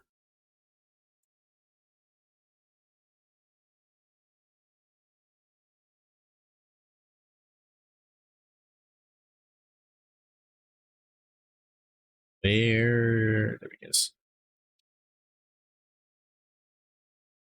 All right, listen, check this out. I generally want to know the target audience for isekai is literally anyone who likes fantasy. I'm sure everybody wanted, as a kid, wanted to be like, man, real life is boring. I wish I was in a world where I could do magic and shoot fucking electricity out of my fingertips and get tons of bitches. I'm pretty sure everybody had that idea as a kid. Anyone who likes fantasy, that's what isekai is for.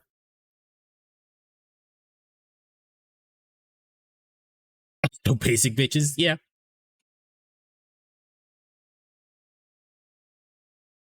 Then people who want harems. I mean, power fantasies.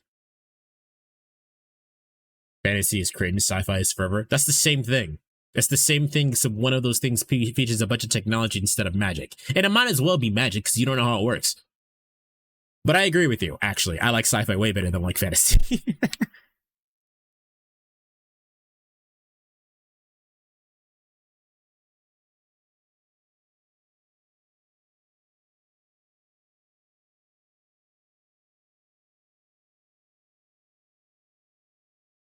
Especially like a sci-fi space western. Sci-fi space westerns kick ass. I like magic. Your name is fucking Landorf. Come on, bro. We know you like magic.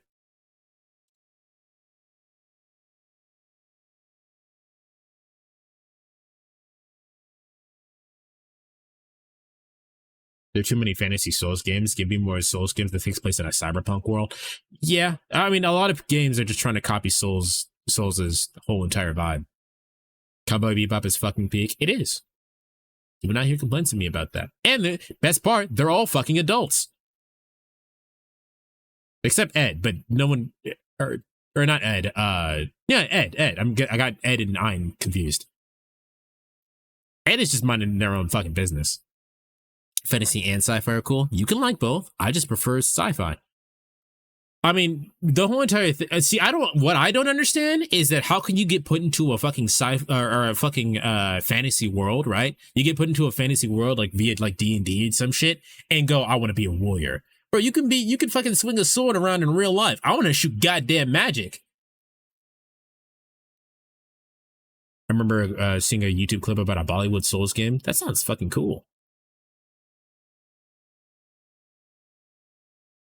My little brother made this name, but I chose it anyway because it sounds magey. We know you like magic. Come on, man.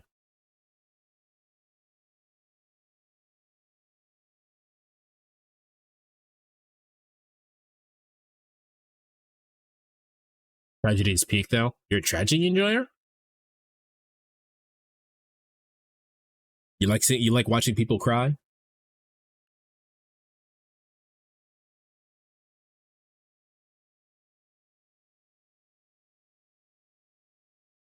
Actually, Day, I was talking about you earlier when we were talking about love no happy endings. That's the most bizarre thing you've ever said to me.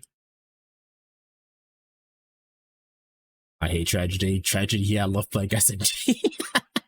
I was actually talking about you earlier when we were talking about the over-sexualization of anime. And I played that video about the dude trying to show his friend Dandadan and all the weird sus shit put him off.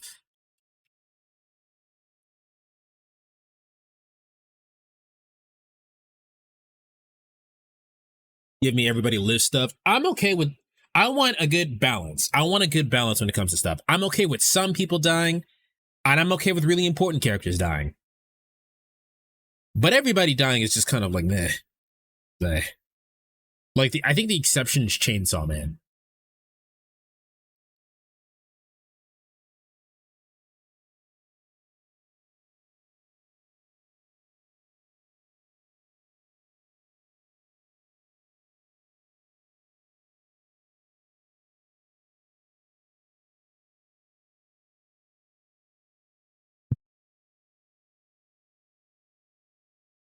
I was telling one of my IRL friends about the Dandadan ick earlier. What'd you say?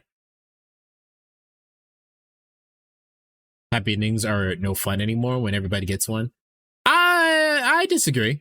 It depends. Like I said, that's one of those things when that I was talking about with Batra, that repetition is not the issue. It's how it happens. It's much more important how the cake gets made as opposed to the cake.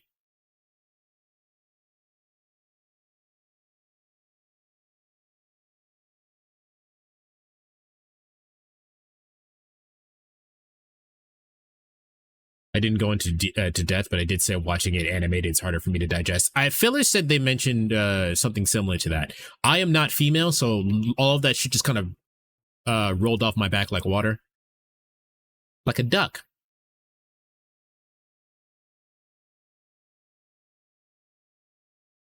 I'm fine with character death, but let them die with meaning. See, I don't even consider that. Sometimes the meaning of their death is that there was no meaning. They just fucking died. And I'm okay with that.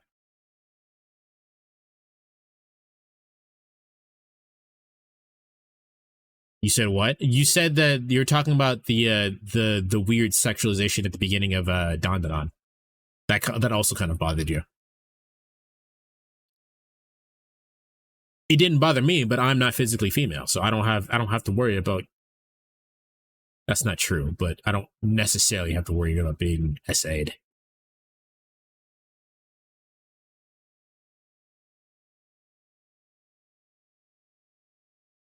The only time I like when when a character gets a tragic ending is when they truly deserve it. Eh. Like, I love horror and body horror, right? I can't stand sexual horror at all. That's fine. I can't stand body horror. Body horror freaks me out. I don't like it. And I'm not, just in general, I'm not the biggest fan of horror.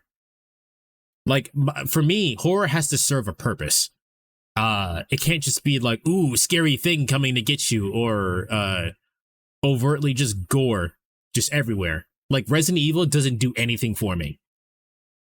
I think the thing that's carrying Resident Evil as much as it is gameplay. Hot take, actually, because I don't think Resident Evil is actually that good story-wise. I think the gameplay is what's carrying Resident Evil. Everyone, all the characters are fucking cardboard cutouts, and I was told that they're supposed to be because Resident Evil is like based off of B-movie horror movies.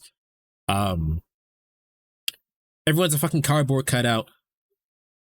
Nothing fucking makes sense, and nobody's interesting. That's not a hot take? All right. I just know a lot of people like Resident Evil, so I don't know. Maybe I was going to piss some Resident Evil fans off. I'm fine with character deaths, but when it's all death all the time, like Walking Dead or Attack on Titan, do people die? I didn't watch Attack on Titan. It kind of acts as a detriment to the series because you don't get attached to anybody. That's true. Nobody's playing RE for the story. I don't think that's true. I think some people are playing, I think a very small percentage of people are playing the game for the story, but most people are playing the games for the characters. And I don't understand how you came to those conclusions, because the characters are actually just cardboard cutouts.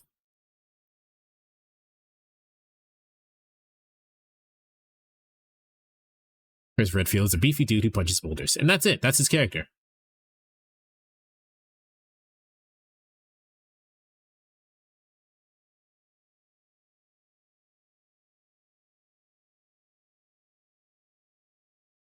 This is probably just because I'm a guy, or I'm raised traditionally masculine. I do not see what everybody has for the thirst trap of Leon. That is just a white man. I've never seen anyone so basic looking ever in my entire life. But like the entire internet is like, oh my god, Leon is so cute. I don't get it. I don't see it. I'm also fine with characters dying a non-meaningful death, because realistically, death has no meaning. It just happens. Yeah. I'm okay with characters dying if it means something to someone. Like, oh, I can't even say that because Day hasn't played the game. I was going to say something about Expedition 33. And if you know what I'm talking about, you know. I wasn't upset that what happened. I was upset that what happened, a character cared about it. That's what bothered me about that. A particular character cared about what happened in that, and that's what bothered me. That's what gave the emotional impact for me. I did not care that thing happened to a certain character. I know what happens at the end of the first chapter. Okay, spoiler alert for people who haven't played it. I'm completely okay that Gustav fucking dies. That didn't bother me at all. I didn't even react. But Mael cares about fucking Gustav dying, and that's where the emotional weight comes for me.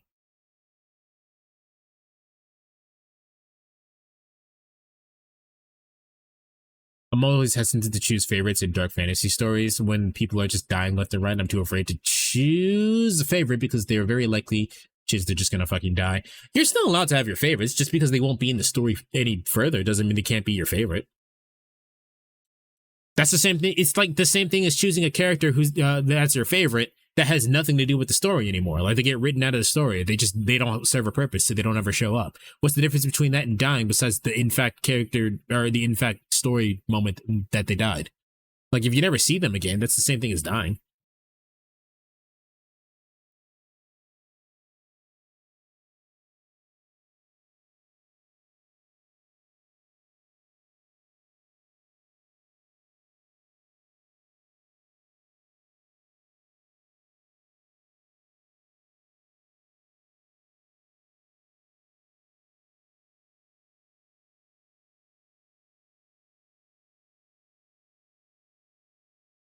I think it's more of a don't get attached type deal. That's what I'm saying, though. It's the same thing. If you see a character that's only going to show up for exactly one episode and they're never going to show up again, some people like those characters, but you're never going to see them again. So what's the difference between that and a character dying?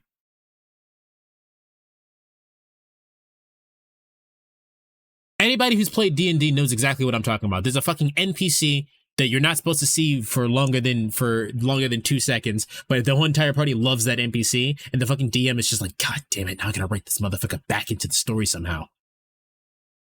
You can headcanon, then you can headcanon the motherfucker didn't die.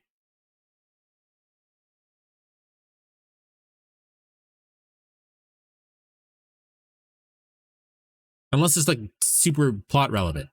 If it's a side character, you can probably yada yada that shit. But like if it's a main character, that's harder to do.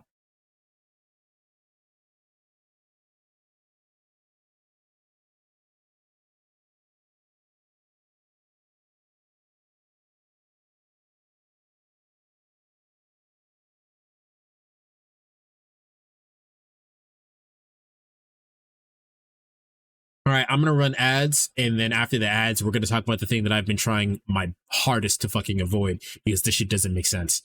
It just makes no goddamn sense. You're a fool! I think when dying is used like in Dragon Ball or Bleach, specifically Ichigo is dumb. Naruto has a good use of character death. I mean, Ichigo only dies the one time. And then Dragon Ball death actually did mean something, but as the series kept going and going and going, it kind of stopped meaning anything. But like when Krillin and Roshi die, did Chaozu die? When Krillin and Roshi and Chaozu die originally, that shit means something.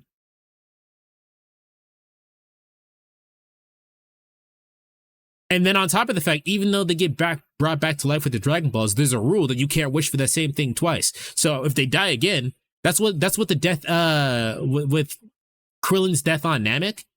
That's why that shit hit so hard.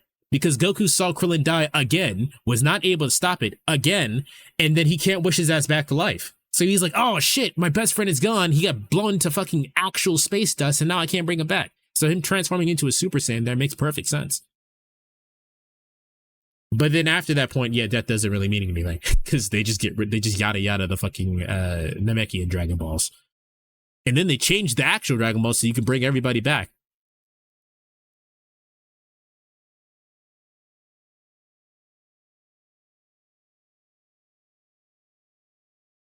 I wasn't disagreeing with you, Day. I was just saying it did have meaning and then it stopped having meaning.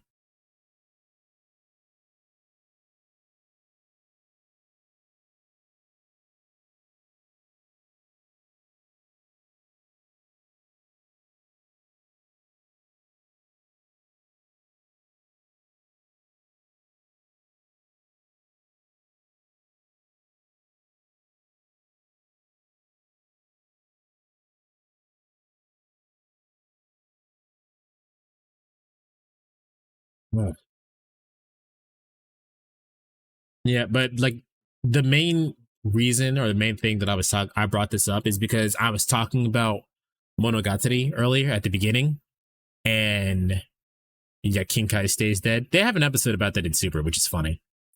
I was talking about the Monogatari series, and I can't recommend that anime to anybody because of all the sus shit in there.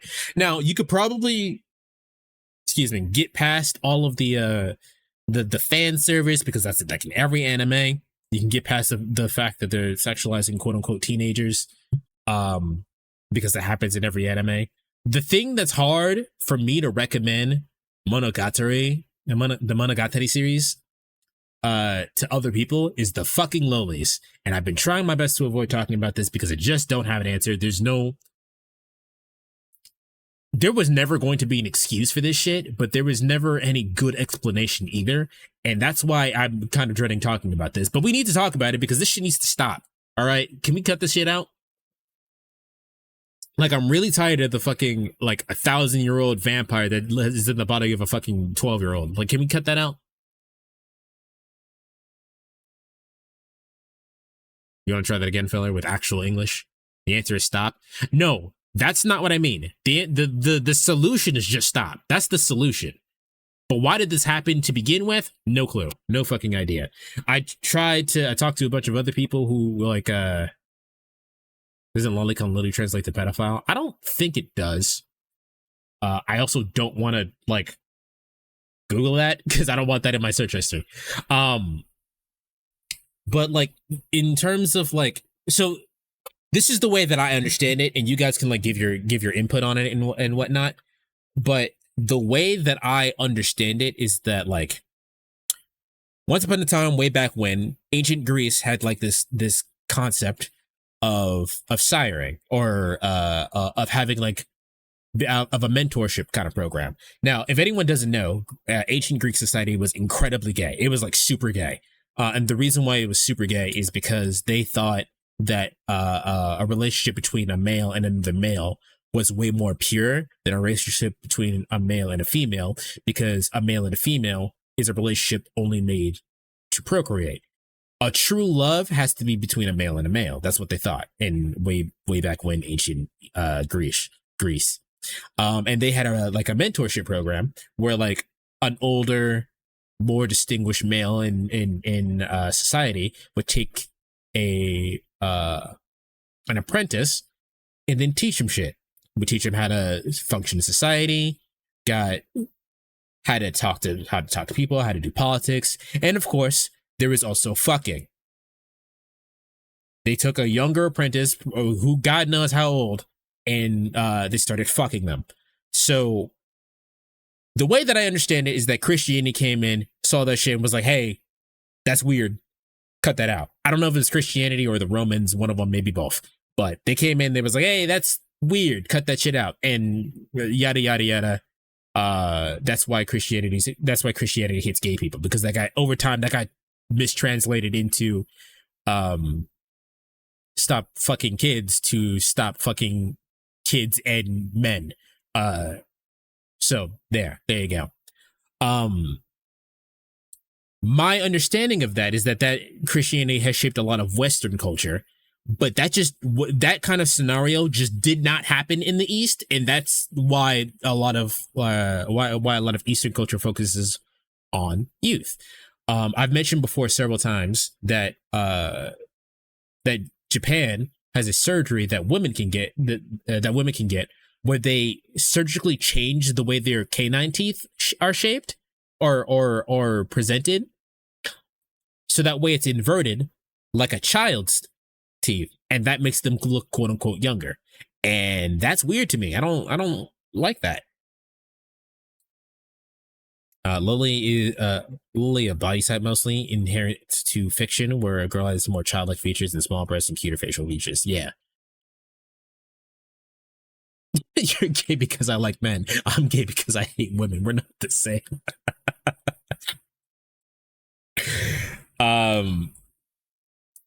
So it is my understanding that that just didn't happen in Eastern culture.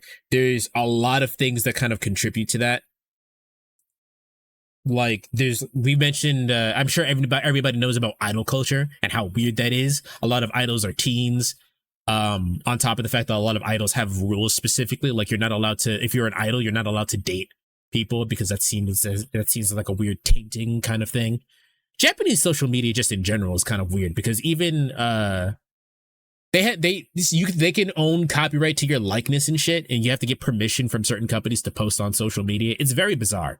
If anyone wants to hear more about like the kind of weird shit that goes on with in terms of social media posts, just look into the Yakuza actors, because the Yakuza actors actually use like their real face and everything, and so there's a lot of shit they can and can't do because technically the company owns the rights to their likeness. It's very bizarre, but yeah, a lot of I think a lot of idol culture has shaped. It's for one thing, it's because they never technically grew out of the youth idolization.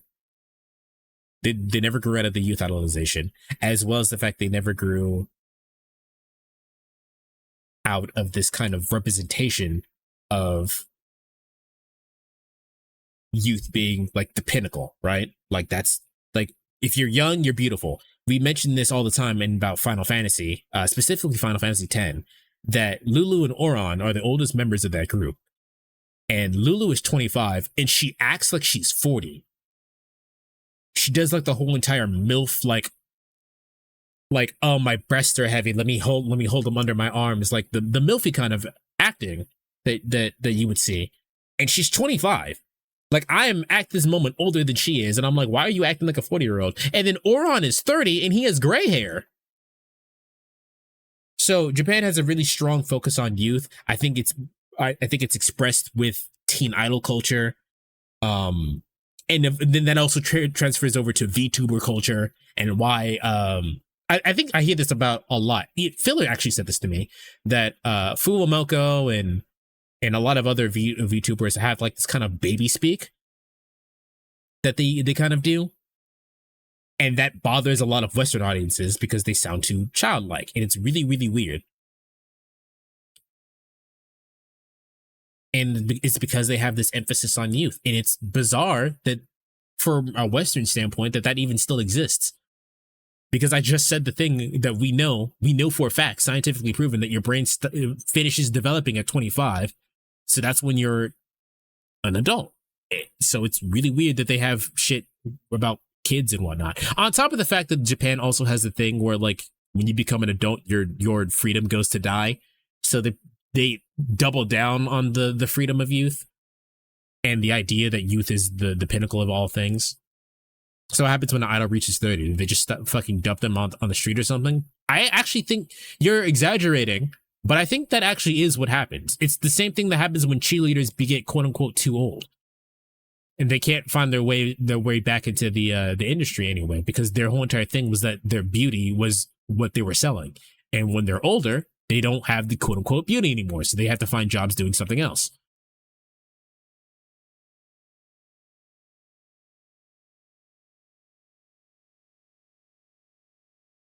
Definitely, something that I just remembered in anime I hate is when they call someone an old hag and they're like 20.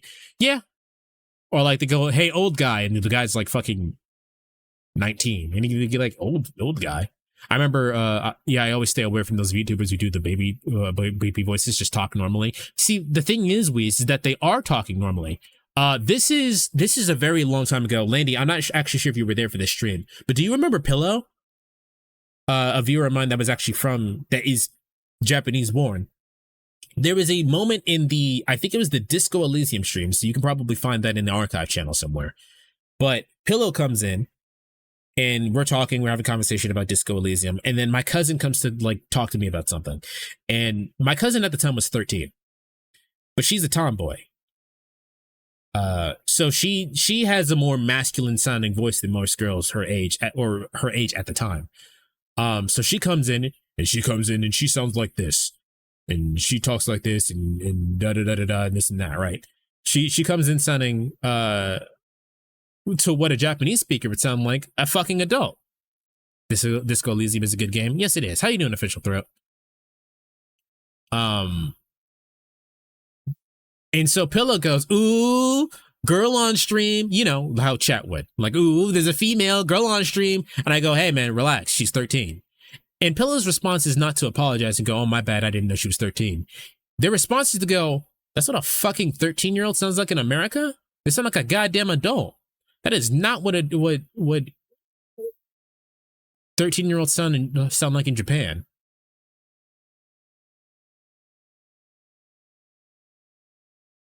You probably didn't see it then because you didn't watch the Disco Elysium stream. I'm not actually sure if I knew you then. That's why I asked.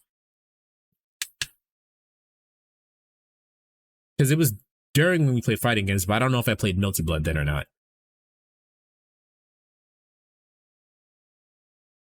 I can't stand baby talk. See? So that's what I'm saying. This whole entire idea that youth is the most important thing that's prevalent in the East and on the East side doesn't exist anymore on the Western side, and that's why we find it weird. But even to that extent, it goes way further in the East than it does here. Like, it's so fucking bizarre how far that shit goes. I just told you the story about the fucking inverter teeth thing. You remember me playing it? Oh, well. I don't know. I just remember my ex's sister. She did this annoying baby talk voice. She was fucking 16.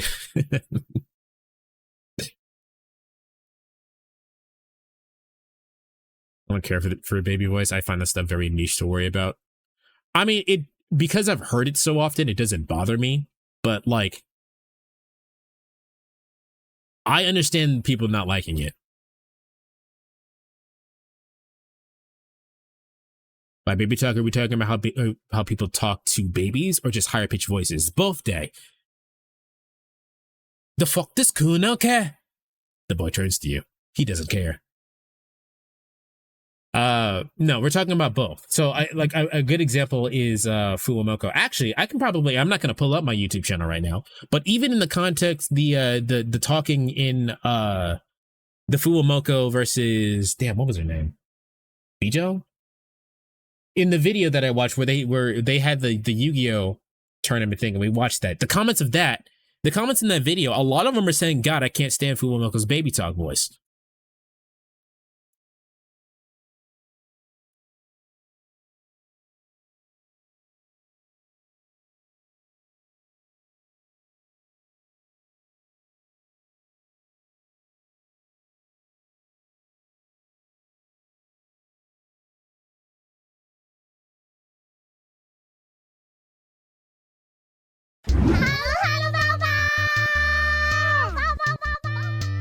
That's what we're talking about.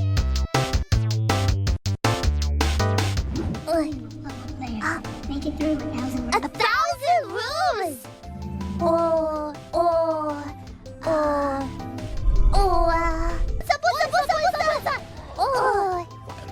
Violence. Eat! The way that they're talking, that's normal for Japan. That's just how girls talk. That's normal for them. Now, I've watched way too much goddamn anime, so that shit doesn't bother me anymore. I just get it. But the I need to be younger, I need to present younger, this whole entire thing in Japan is normal. And that's why we have shit like lolis. See, loli is just a person in the context of Japanese anime. It's just someone who's younger or presents younger, right? They have younger looking features and whatnot. And then because it's anime is going to take whatever concept that they're talking about and bring it to the extreme. And so now we have actual characters that just look like children. You know what I mean? So I understand how we got there. Can we stop going there? Can we stop that? I would like to not do that ever, actually.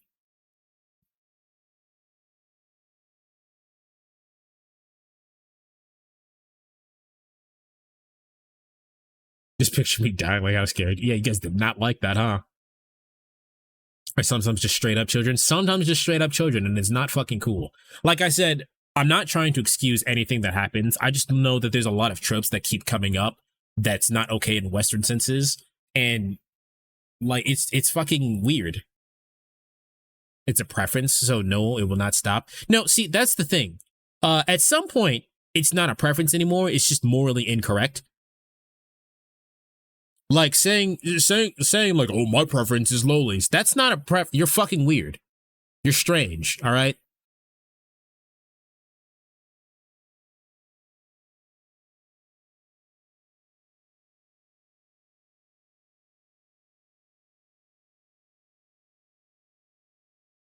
The MILFs are right there, and the DILFs if you lean that way. See, I think it's interesting that America, or I guess Western areas, have a preference to older people. But I think that's the boomers' fault. If your preference is lolis, you gotta be in jail. You gotta be in jail. You just do.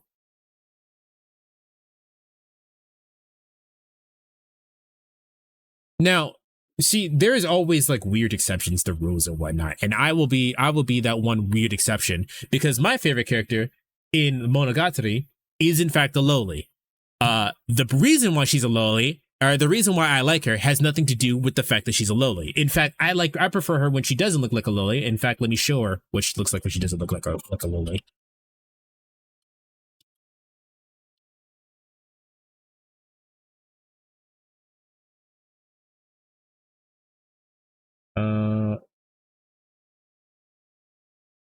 Yeah, this one works. That's kind of hard to see though.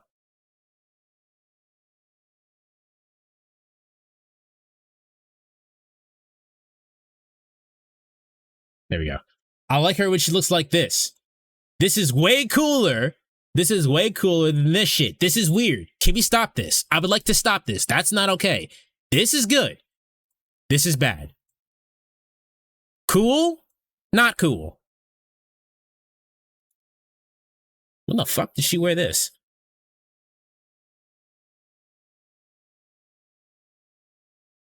Like this is cool. I would get this. That other shit was not cool. So loli is like age play. Loli is there are a lot of nuances to it. I think that's one factor of it. That's one like facet of it.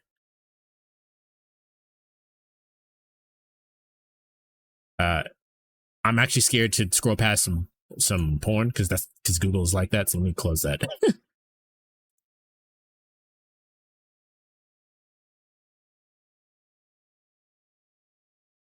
But like that's the thing that I'm saying. Like there's a lot of anime out there that has like these weird like caveats and shit, and it's hard for people to get into it, and it's hard to share things because I think that anime is probably one of the greatest animes of all time. But I have to caveat that shit. But there's a lot of fan service and there's a lot of fucking lowly shit in there. And then there's Shota, which is just lolis but male. It's the same thing except with male presenting characters. Filler was talking about fucking Dragon Maid. There's a character in there whose name is actually just Shota.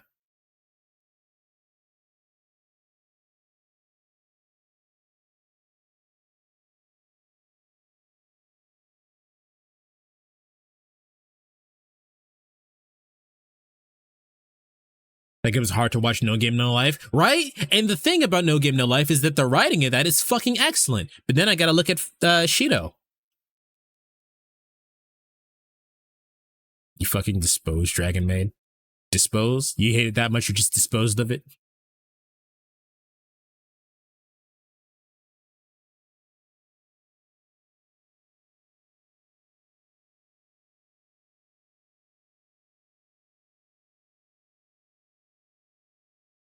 You love Dragon Maid, but official throughout, the reason you like Dragon Maid is because of the fight scenes. It has nothing to do with any of the characters. See, that's the kind of thing that you have to like caveat, and I think we shouldn't need to do that. We shouldn't need to caveat the things that we like because there's weird shit in it. And on top of the fact, just take the weird shit out. Just take the weird shit out. That way we don't have to worry about it.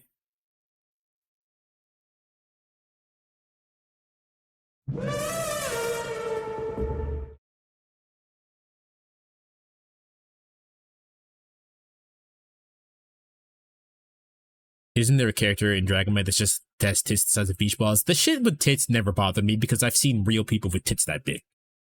That never bothered me. Like fucking the Sugoi Dekai meme from Uzaki-chan wants to hang out. It's fine with it. It's fine. It's whatever. Pillar's canon event is someone liking Dragon Maid. She's the 2099. She's the 2099 for anyone who likes Dragon Maid. Okay, but the character with beach ball tits is the child, which is disgusting. I think you're talking about the red-haired one, right? I kind of forget she exists because she's irrelevant. Oh, speaking of Dragon Maid, Kana Kamui. I like Kana Kamui because I like that she's just a child. And I mean that in the literal sense. She's adorable. Like how anyone would like any character. But like there's also a bunch of weird, disgusting shit that happens with her. Like her being shipped with the other kid and a lot of contexts is like that. And that's weird. That's fucking strange. I like Kana Kamui the same way I like Haruka and Yakuza. That's my fucking daughter.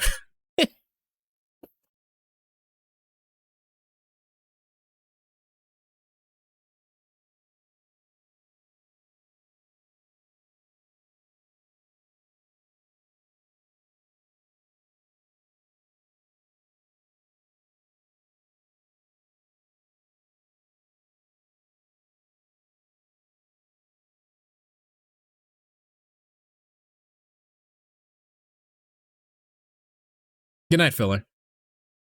Anyone else have a thing they want to comment on? Because I think we're gonna go ahead and wrap up now. Also, a good character, Anya. Yeah, I like Anya is a great character. I don't think there's any weird shit. I haven't seen any weird shit with Anya. In fact, I think that one character that likes Anya, it's like, oh my god, Anya's so cool, and Anya's just like, get the fuck away from me, you freak. Anya is a great representation of a character that does not need to be fucking sexualized. She's a child, she stays a child, she does child things.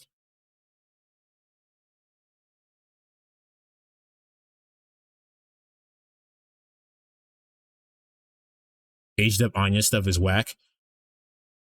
What, are people trying to like age her up to sexualize her? Is that what you mean? That's fucking weird.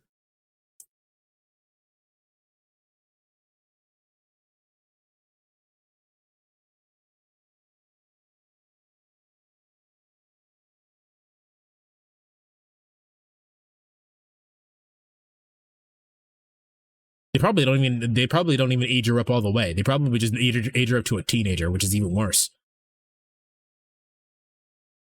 I think the last part took you by surprise. That's why I said we were saving it, because I really, like, we need to talk about this because this is a problem that needs to fucking stop. However, like, man, this can of worms everywhere. This fucking landmines every goddamn where. They do it a lot with child characters who are actual children. Yeah, we don't need to. We could just not. We could just not do that.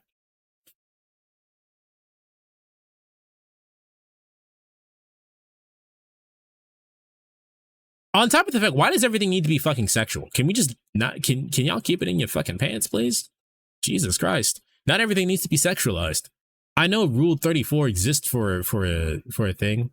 It's giving very Nambla. I don't know what that is.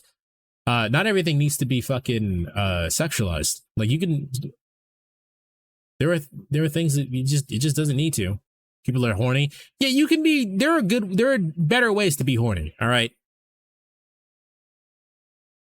There are consenting adults.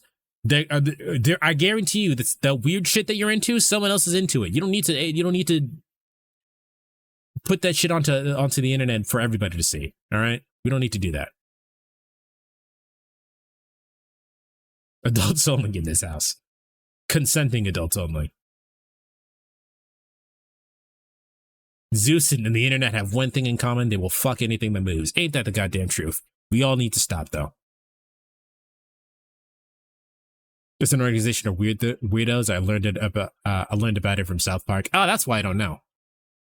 I don't know anything about fucking South Park. Except from what I watched with the official thread, I don't know anything about South Park. Yeah, like, ugh.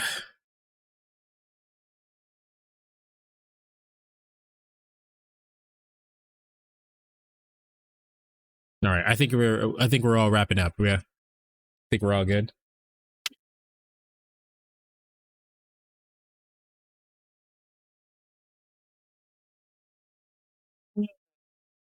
But yeah, the main thing I wanted to talk about was that there's a lot of anime out there that I think is really good. There's a lot of good stories, a lot of good writing, but you have to caveat it with, yeah, but this thing comes from Japan. You have to put the Japan clause in everything, and it's fucking awful. There's an entire test called the Harkness test that lets people know if creatures are okay to fuck. I think that came from Star Trek.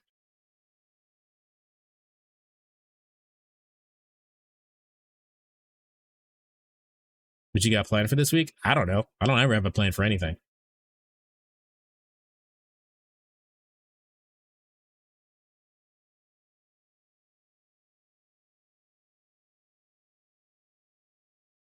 All right. Yeah, I think we've about wrapped up everything. If you guys want more like content like this, let me know. Cause like I mentioned, the podcast is being discontinued for reasons that I'm not gonna talk about. And I'm probably going to make this stream into a YouTube video, and it's going to be posted on my main channel that I haven't used in like 2 or 3 years. So I'm going to shoot the dust off of that and post it on there. So if you guys like stuff like this, let me know. Hit the like button, all that good stuff.